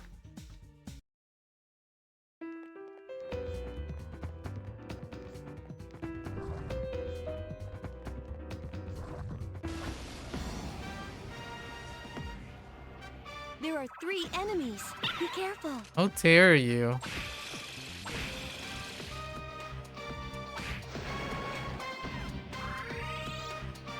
If you get into All trouble, right, good job. run! Just one more!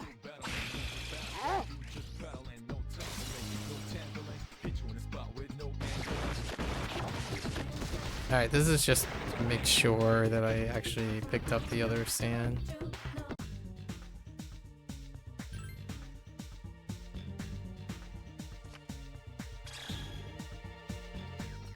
Okay.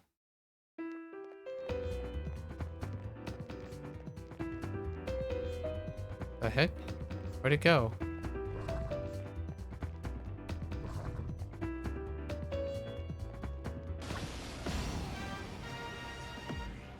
There are two of them! Attack! Speed it up. Retreating is quicker. Unless it's like a pretty decent mob. This one's a pretty decent mob. There are four enemies! Attack! There are four enemies left! Persona! I've been waiting for this! Okay, now!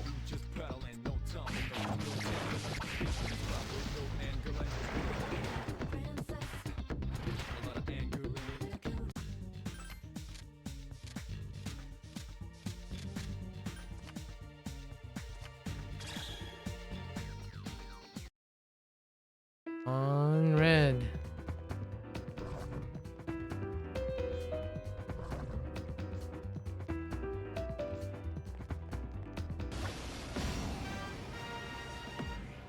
There are two of them! Attack!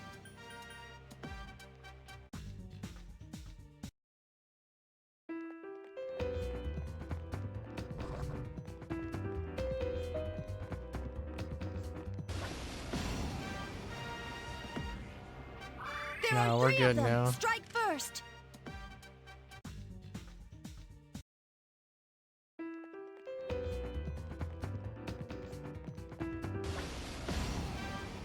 Where are you?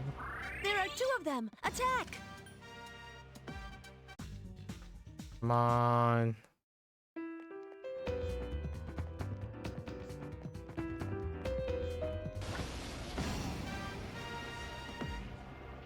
There are 3 of them! Strike first!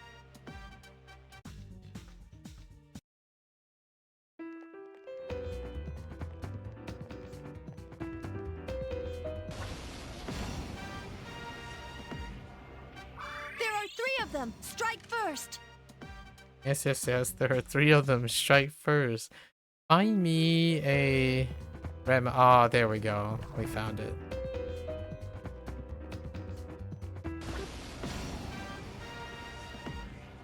There are 2 of them! Attack! After the rainbow hairs, man. Persona! Scalping. That's it! The enemy is... Alright.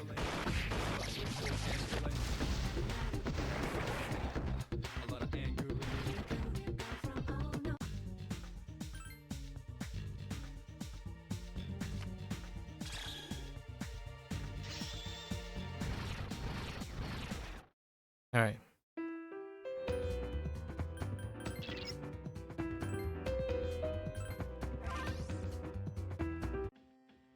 So now we have to figure out Uriel's situation. Sands of Times is a mysterious item. The sand represents time itself. However, since time does not exist in this room, the sand simply represents sand here. Atlastic. Is that rainbow hair? Is that what rainbow hair looks like? See, those colors are beautiful. Do you want to know what I plan to do with it? Well, that's a secret. I need to make a Uriel because of Aeon social link.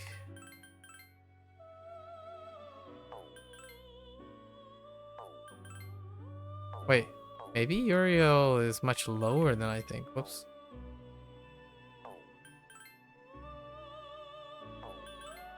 Wait, did I just see? No. Gabriel.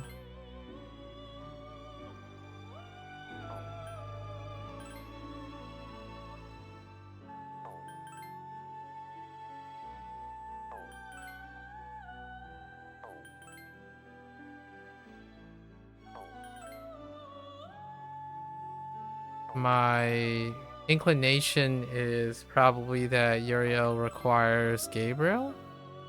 Maybe? Fine.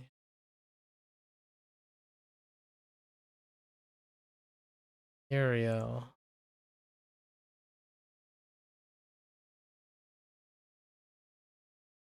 Wait. No way that's right. Is it? Oh, okay.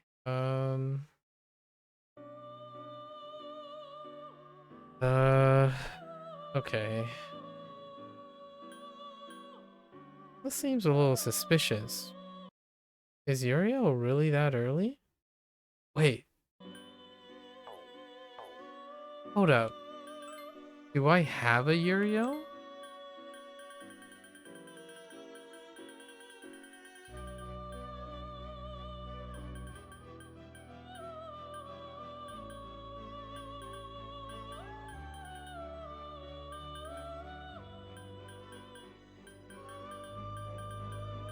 No, it would be an Aeon, right? No, there's no way. So let's go use something. We're keeping the Empress.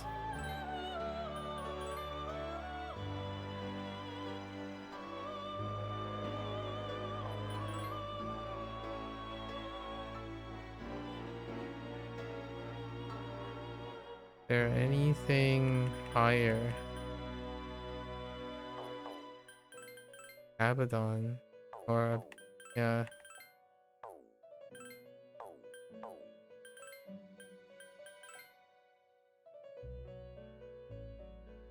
Oh, we can do this though. the cost about Odin. I don't know how I feel about that.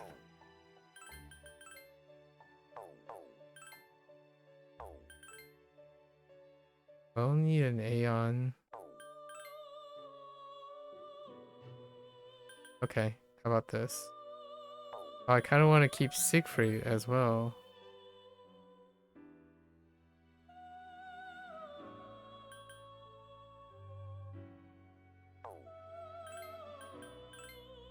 This one's fine. Oh, you're neat hog.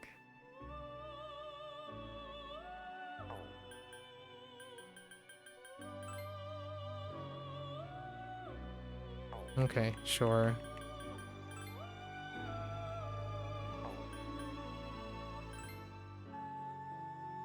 Okay, fine. Can I get... Okay.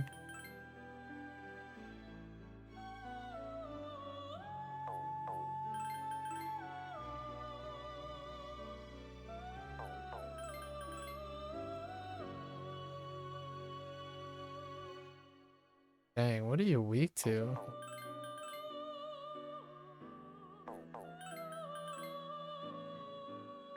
I want to have something usable.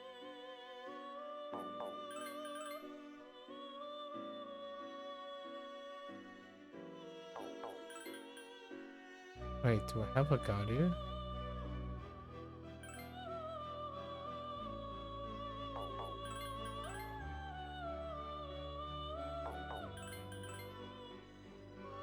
Oh, no, I don't.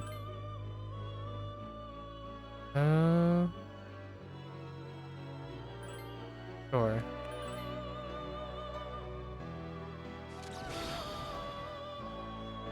Yeah, that's him, alright. That's Nihog.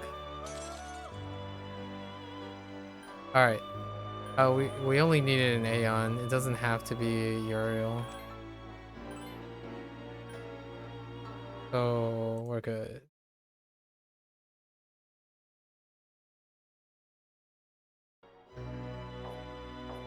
Alright, so we're gonna continue. So wait, hang on. I rescued the person, right? We did that.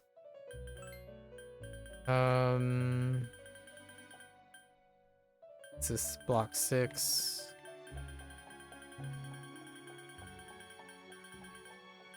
Okay. Yeah, so we still have the final block. Alright.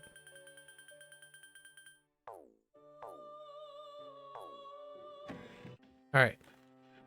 Did not take too long. Let's head back.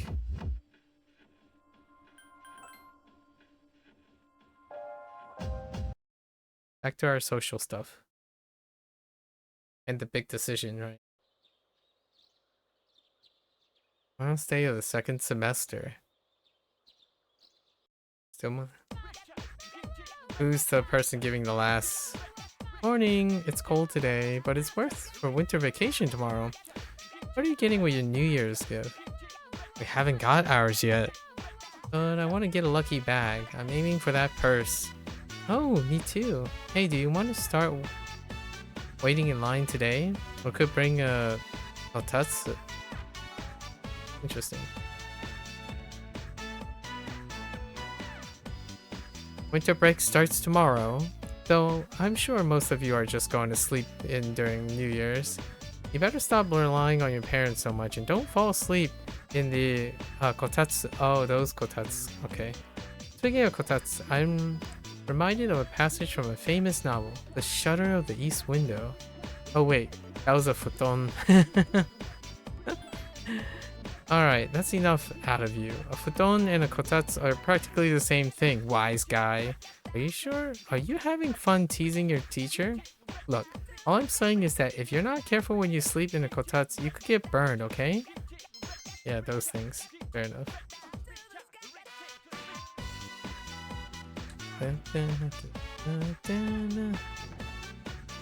The big ending.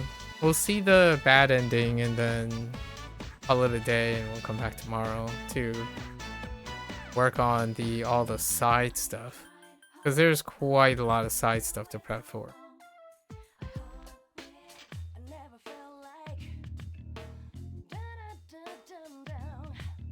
I still remember some of the prep work, like what skills and stuff, so wouldn't be too difficult.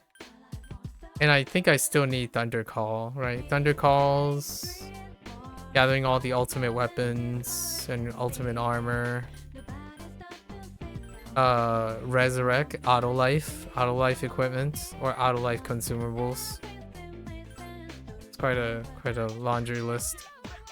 And leveling to 99 and using all the sets.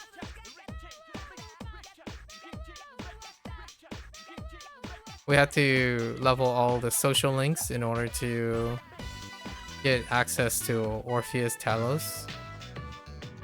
The movie theater. Mashawiyo Mitsuru. Well, I never imagined the popcorn you eat while viewing a movie could taste so good. Before I knew it, I've eaten your half too. I apologize. Watching movies on your own watching movies on your own whim is so relaxing. You can have bored written all over your face without having to consider the feelings of others.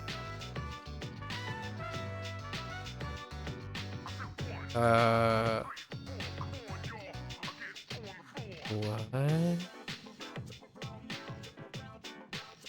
Was it boring? Oh no, I was speaking hypothetically. I enjoyed it. I don't think I would normally have this type of conversation. You are the type of girl who wouldn't feel uncomfortable watching a movie by yourself, are you? You may be more suited to ride a motorcycle than me. Motorcycle.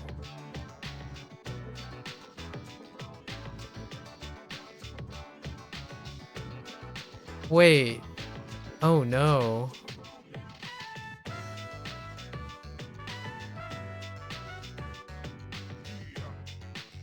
I think I missed one. Oh no. I might have missed a social link somewhere.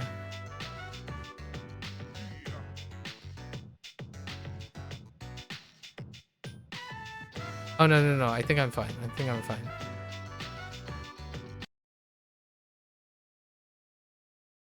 Yeah, I think I'm fine. We're good. A motorcycle? Yes, I believe you've seen it before. I used to use it she used to, like in the beginning, provided support for the team. However, I didn't purchase it solely for that purpose. With a motorcycle, I can go where I want, when I want, and all by myself. It's my modest attempt at rebelling against my restricted life. I had planned to get rid of it after it was damaged, but I decided to have it repaired instead. It may be a bit of an exaggeration to say I cherish it, but I do enjoy riding it when I have time to. Can I ride it with you? Can I ride it with you someday? Me? Me too. With you. Anywhere would be fun. Thank you. I feel much better. Okay. The solitude life, of course. If you don't have any objections, I'd like to stay here with you for a while longer. Intriguing. Sup, dude? The second term has finally ended. There are only 5 days left until New Year's Eve. My fear and anxiety still remains, but I'm no longer confused. I'll fight until the end. I've made up my mind. Alright, we're gonna go on a relaxing walk with Koromaru while we talk about that. Anyone here? Nope. Okay. Fair enough. I think it's Sunday. Right. Huh? Junpei-kun? Ah, hey, Fuka. What are you doing here? Nothing, really. I come here when I'm feeling down. Is that Chidori's sketchbook? Luca points to the sketchbook Junpei's holding. Oh, yeah. This is where I first met her. What are you doing here, Fuka? Oh, I went home for a bit. I've been going back there a lot lately. I see. You Hmm. know, you've really changed, Fuka. She went to visit her parents. You're totally different from when you first came to the dorm. Really? Yeah, you were so timid back then. But now you're so... strong. You've changed too, Junpei-kun. Yucatan said the same thing. But I don't think so. I mean, just the other day I got all freaked out about being scared. I even lashed out at the leader. I'm one piece of work, aren't I? That's not true. But I really was scared. Actually, I'm still scared. But after thinking about it, I realized that I don't want to lose my memory. If I forget everything, that means I'll forget Chidori too. And I wouldn't even be alive right now if it wasn't for her, you know? So I say F that. You're scared because you're not running away. That's nothing to be ashamed of. Fuka. That's why I want to protect everyone. Think about it. The dark hour is really scary too, isn't it? But our persona's awakened, and we're here today. The future hasn't been decided yet, and I want to be true to myself. True to yourself. You're really something, Fuka. We should fight. I agree. Okay. It's Sunday, so first we gotta buy some stuff.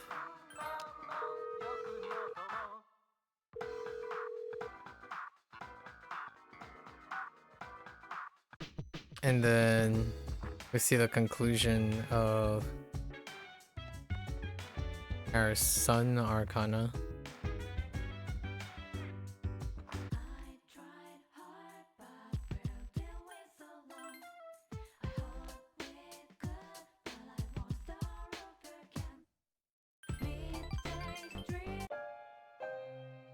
I've been waiting.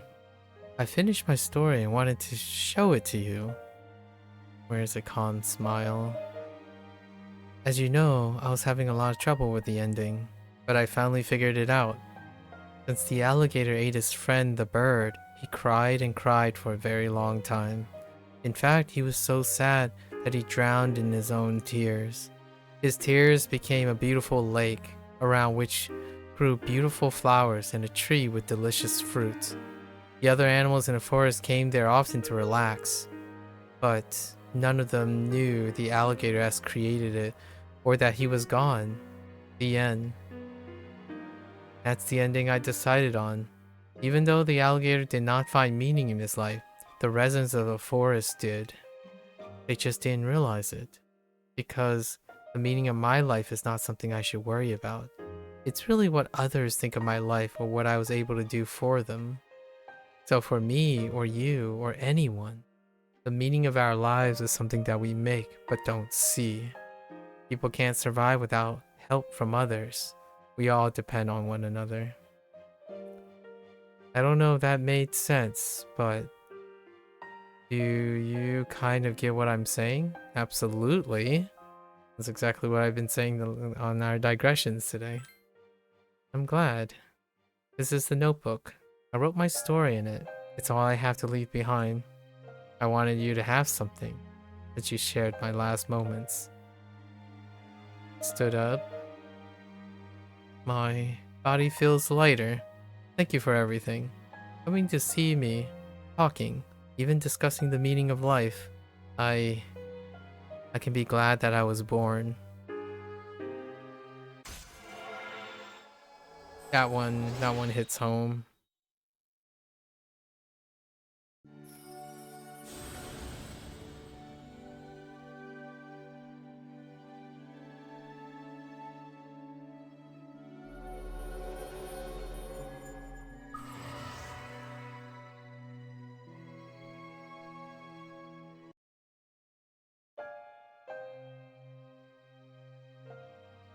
I have to go now. Kotone, maybe, someday, I hope, we meet again. Oh. Akinari disappeared into the afternoon sun. He gripped his notebook tightly and decided to head back to the dorm. Hi, how was your day? 4 more days until New Year's Eve. I've been thinking about what I'm going to do on the 31st. I was afraid I might go crazy from fear, but I was wrong. I feel strong because everyone is with me. Walk? Nice. It's freezing out here. Hey, Kodomaru, let me borrow your fur. You already made your decision, right? Yeah, I made mine too. I just wanted to let you know. I saw Fuka today. She's pretty tough. She wasn't like that before, but she's gotten way stronger. Talking to her was like that last little shove I needed. Girls are tough, and that's no joke. How are you? Are you saying me too? Don't worry, dude. Everyone knows what a tough doggy you are. Okay.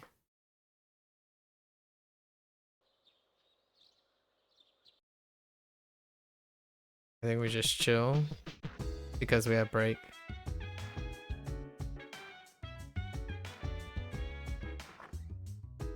I think we're just sleep in.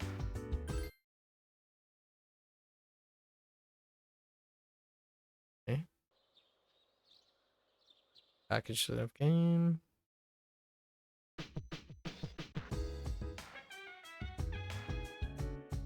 I think today we get to walk Koro-chan, so we're just gonna walk outside and walk back in. Sup, dude? Day's almost here. I made up my mind I'm gonna fight. Oh my god, I know we're gonna win. I got so confused thinking about it, but then I figured it out. Whatever Nyx is, all we have to do is take it out. Right? Koro? Walk? Oh, no walk. It's hard. I thought it was like every other day. Let's go to bed.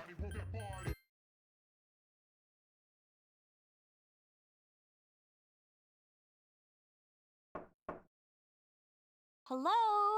Are you awake? Hey, I have good news. Aigis is coming back today. Mitsuru-senpai said her wounds have finally healed. Nice. We're meeting in the lounge tonight. Don't forget, okay? See ya! Oh, awaken, right? Or awaken. Or awakening.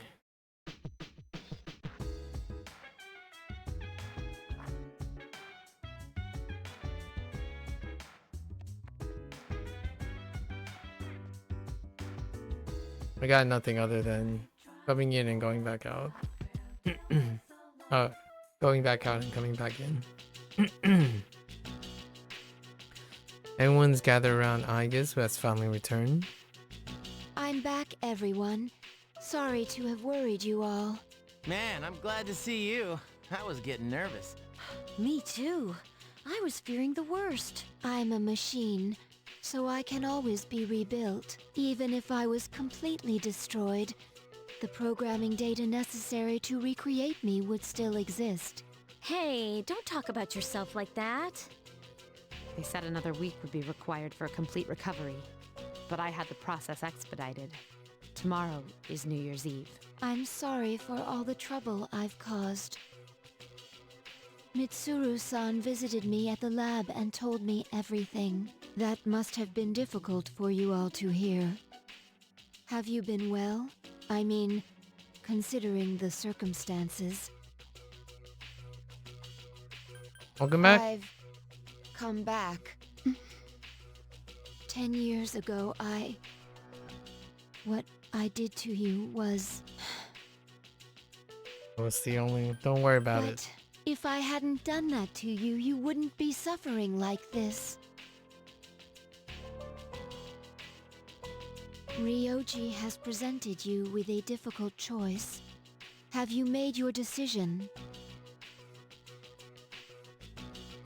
I have a favor to ask of you. Tomorrow, when Ryoji comes, please, please kill him. I can't bear to see everyone hurting like this. Please choose to have your memories erased, even if even if it means forgetting everything and everyone. I guess, what are you talking about? Yeah, this isn't like you.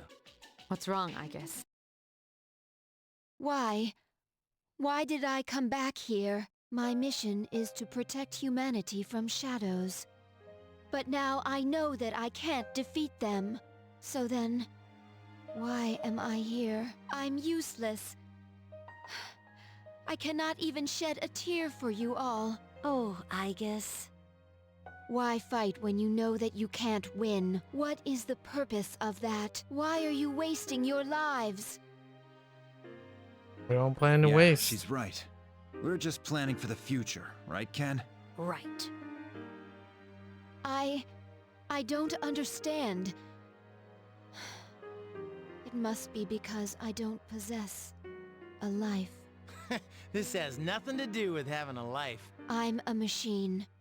A machine that was created to protect humans from shadows. But I can't fulfill that mission with the powers I was given. So then, what is my purpose now? Could someone please tell me? We don't know the answer, I guess. The only one who can tell you what your purpose is you. That's why we're having such a hard time making our decision. There's just no easy answer. But as long as we're alive, we have to do something. When we see others hurting, we want to help them. So that's our purpose.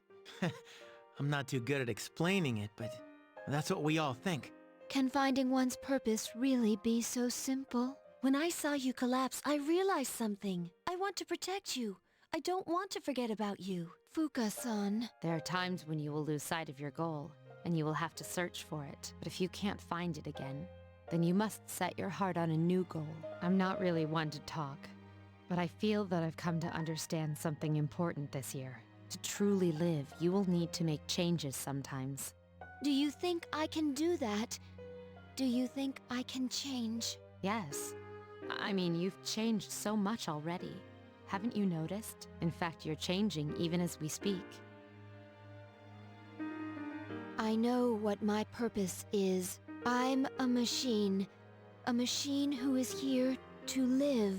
And the one who has given me this new purpose is me. This is the promise I've made to myself. I don't know how I'll do it, but I guess that is part of living too. Yes. I'm sure that it is.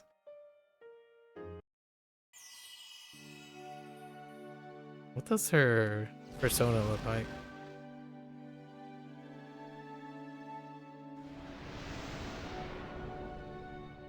Oh, that looks nice.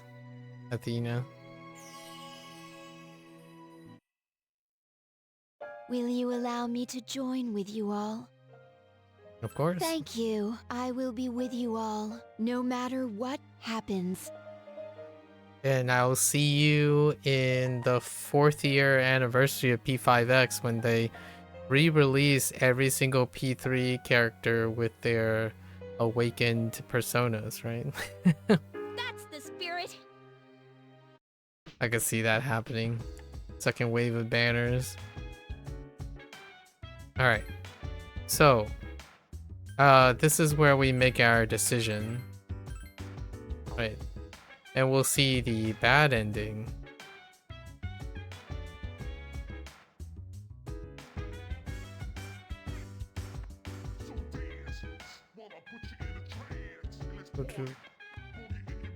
Where's Koro? Do you want to go on a walk, buddy? Okay. Who are you with this time? Anyone? Okay. Alright, New Year's Eve. It immediately rolls to the ending, so we'll see it. I don't think I've ever done this, so I don't remember.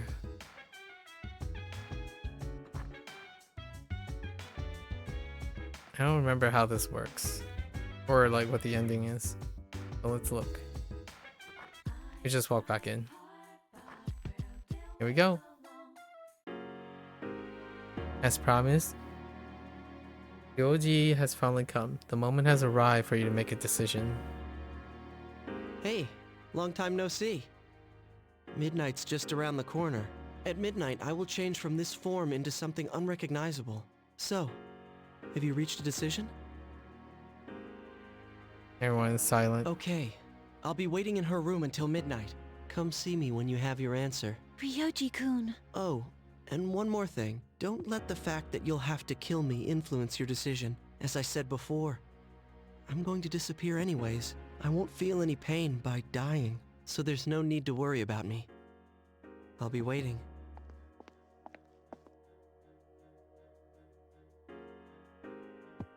Have you made your decision? I see. Have the rest of you made your decision? No need to ask me. You know how I feel. I wouldn't be here if I wasn't on board. I'm with the rest of you. I'm in too. I have made my decision as well. Then we're all in agreement, yes? Better let him know then, okay?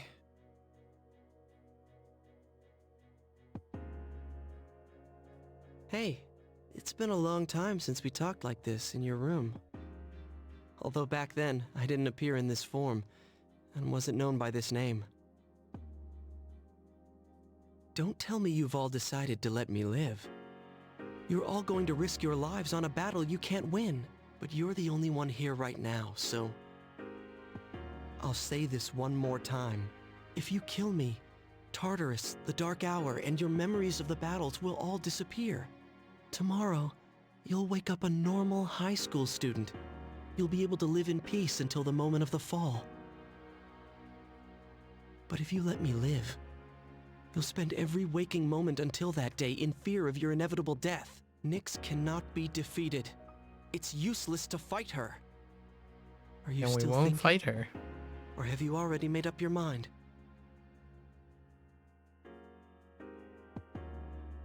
Alright, so we'll see the bad ending. Wow, they actually put it at the second one. We'll see the bad ending to see what it is. So, you understand.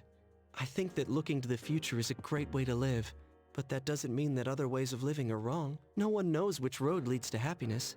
I'm glad I met you. This must be what it means to feel happy. Thanks for everything.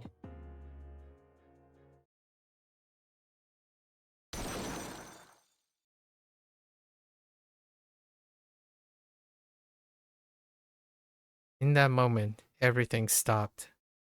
All your thoughts began to fade like chalk on a sidewalk. When you awoke, peaceful days had returned again. A peaceful town. A peaceful school life. And so the season changed. And 3 months passes by. Dang. Wow, the day before my birthday. Dang. Kokan, okay. Yo! Damn, it's cold. But of course, you never miss a day of school. Man, can you believe this year's already over? We're practically seniors now. Just one more year. You think anything interesting will happen? I'm sure it will. I hope you're right. We still know each other though. That's interesting. But seeing the current seniors makes me wonder. Seems like all they frickin' do is study. Talk about boring. Is that gonna be us next year? Why do I feel like I'm forgetting something? Besides how we're acquainted. Hey, is that girl looking at us? Dude, she's pretty cute. How come I never noticed her before? What are you talking about? She lives in the same dorm as us. Okay, so that's still established. Seriously? What's her name then? I don't know. So then why are you giving me a hard time? Anyway, it's always crazy in the dorms this time of year, with so many people coming and going. Oh yeah, did you hear? Akihiko-senpai's moving out. You know, the captain of the boxing team. I know who he is, but I haven't really talked to him. Of course, all the graduates are leaving, even Kirijo-senpai. Miss Student Council President. She's in our dorm too, huh? Man, what's up with that girl? Hey there! Are you looking at us? Is something wrong? It's nothing. She looks kind of depressed, doesn't she? Wait, do you think she might be interested in me? I doubt it. Ouch, that hurts. Oh, fast. Just skip over March 4th. Next, a word from the valedictorian. From Class D, Mitsuru Kurijo. Thank you. This last year, I accepted an important responsibility as Student Council President. When I first addressed you from this podium, I spoke to you all about seizing opportunity while you had the chance. Well, it must have been fate that intervened and gave me an important reminder of this. As many of you may know, my father unexpectedly passed away due to illness. To tell you the truth, after losing my father, I also lost much of my self-confidence. You see, I had overestimated my ability to handle everything alone. Few people can be that strong. There are times when we cannot stand without the support of others. After my father's death, I received kind words from many people. You all taught me the value of allowing yourself to be cared for and protected. I would like to continue going forward with the support of those around me. For us graduates, it was truly an honor to share the last 3 years with all of you. Thank you so much for those wonderful years.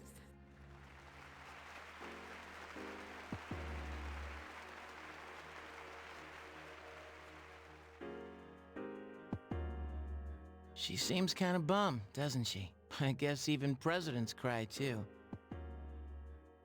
She's only Hey, human.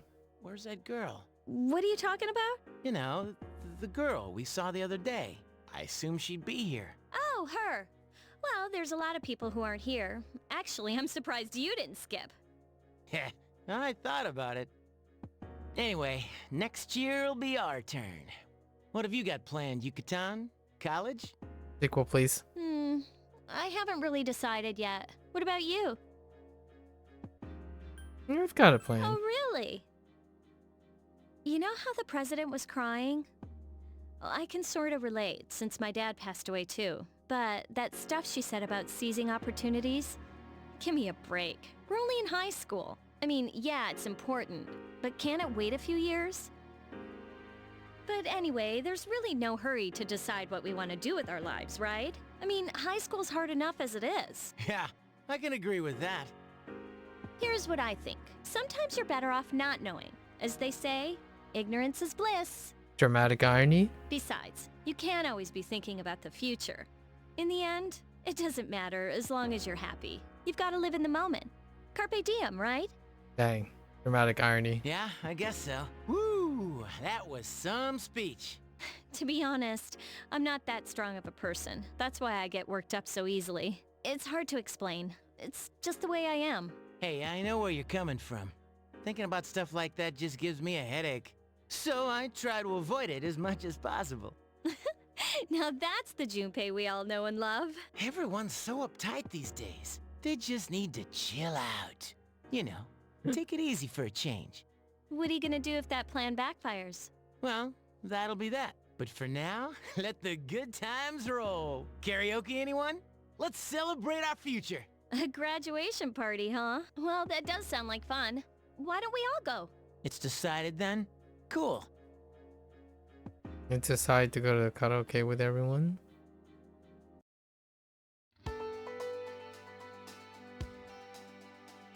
Wow. And just roll credits like that. Oh, it's called the Portable Remastered. Wow. That, yep. Just that. Hopefully this doesn't trigger any copyrights.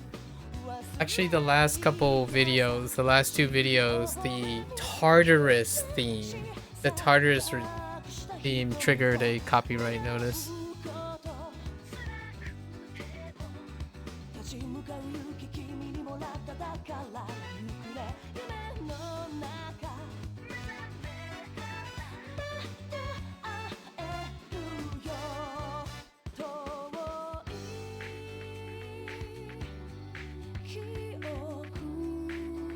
Those the members of the team and their awakened personas.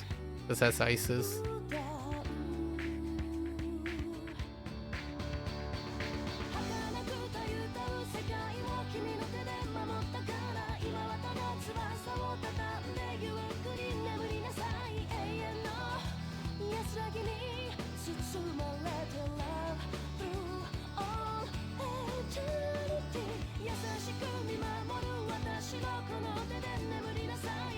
The Japanese cast.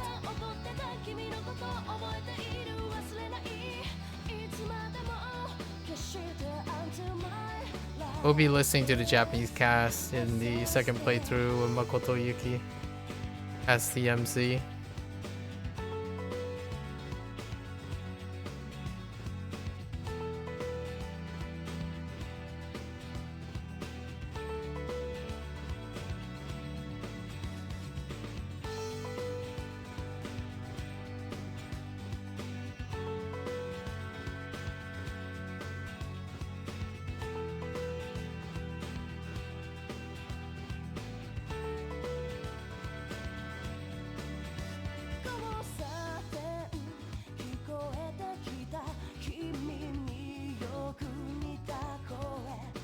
Caesar's design is really interesting with the little guy inside.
They have a separate list for the original staff members.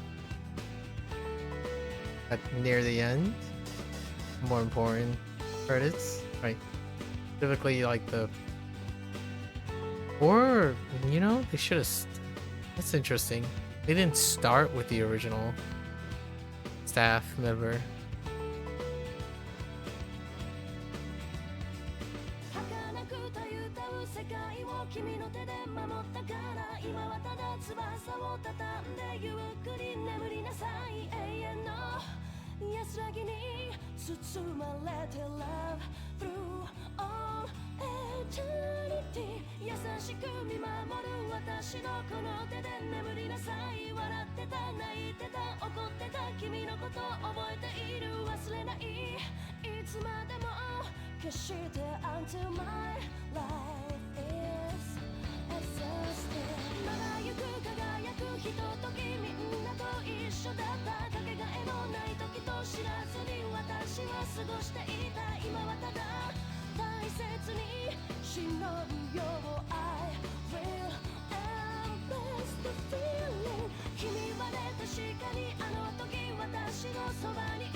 Shinjiro is slated for a banner in P5X.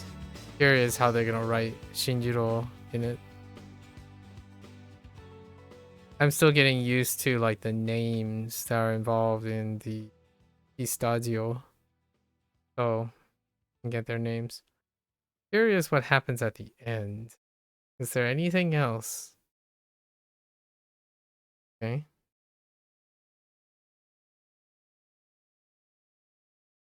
Or just fades to the front screen.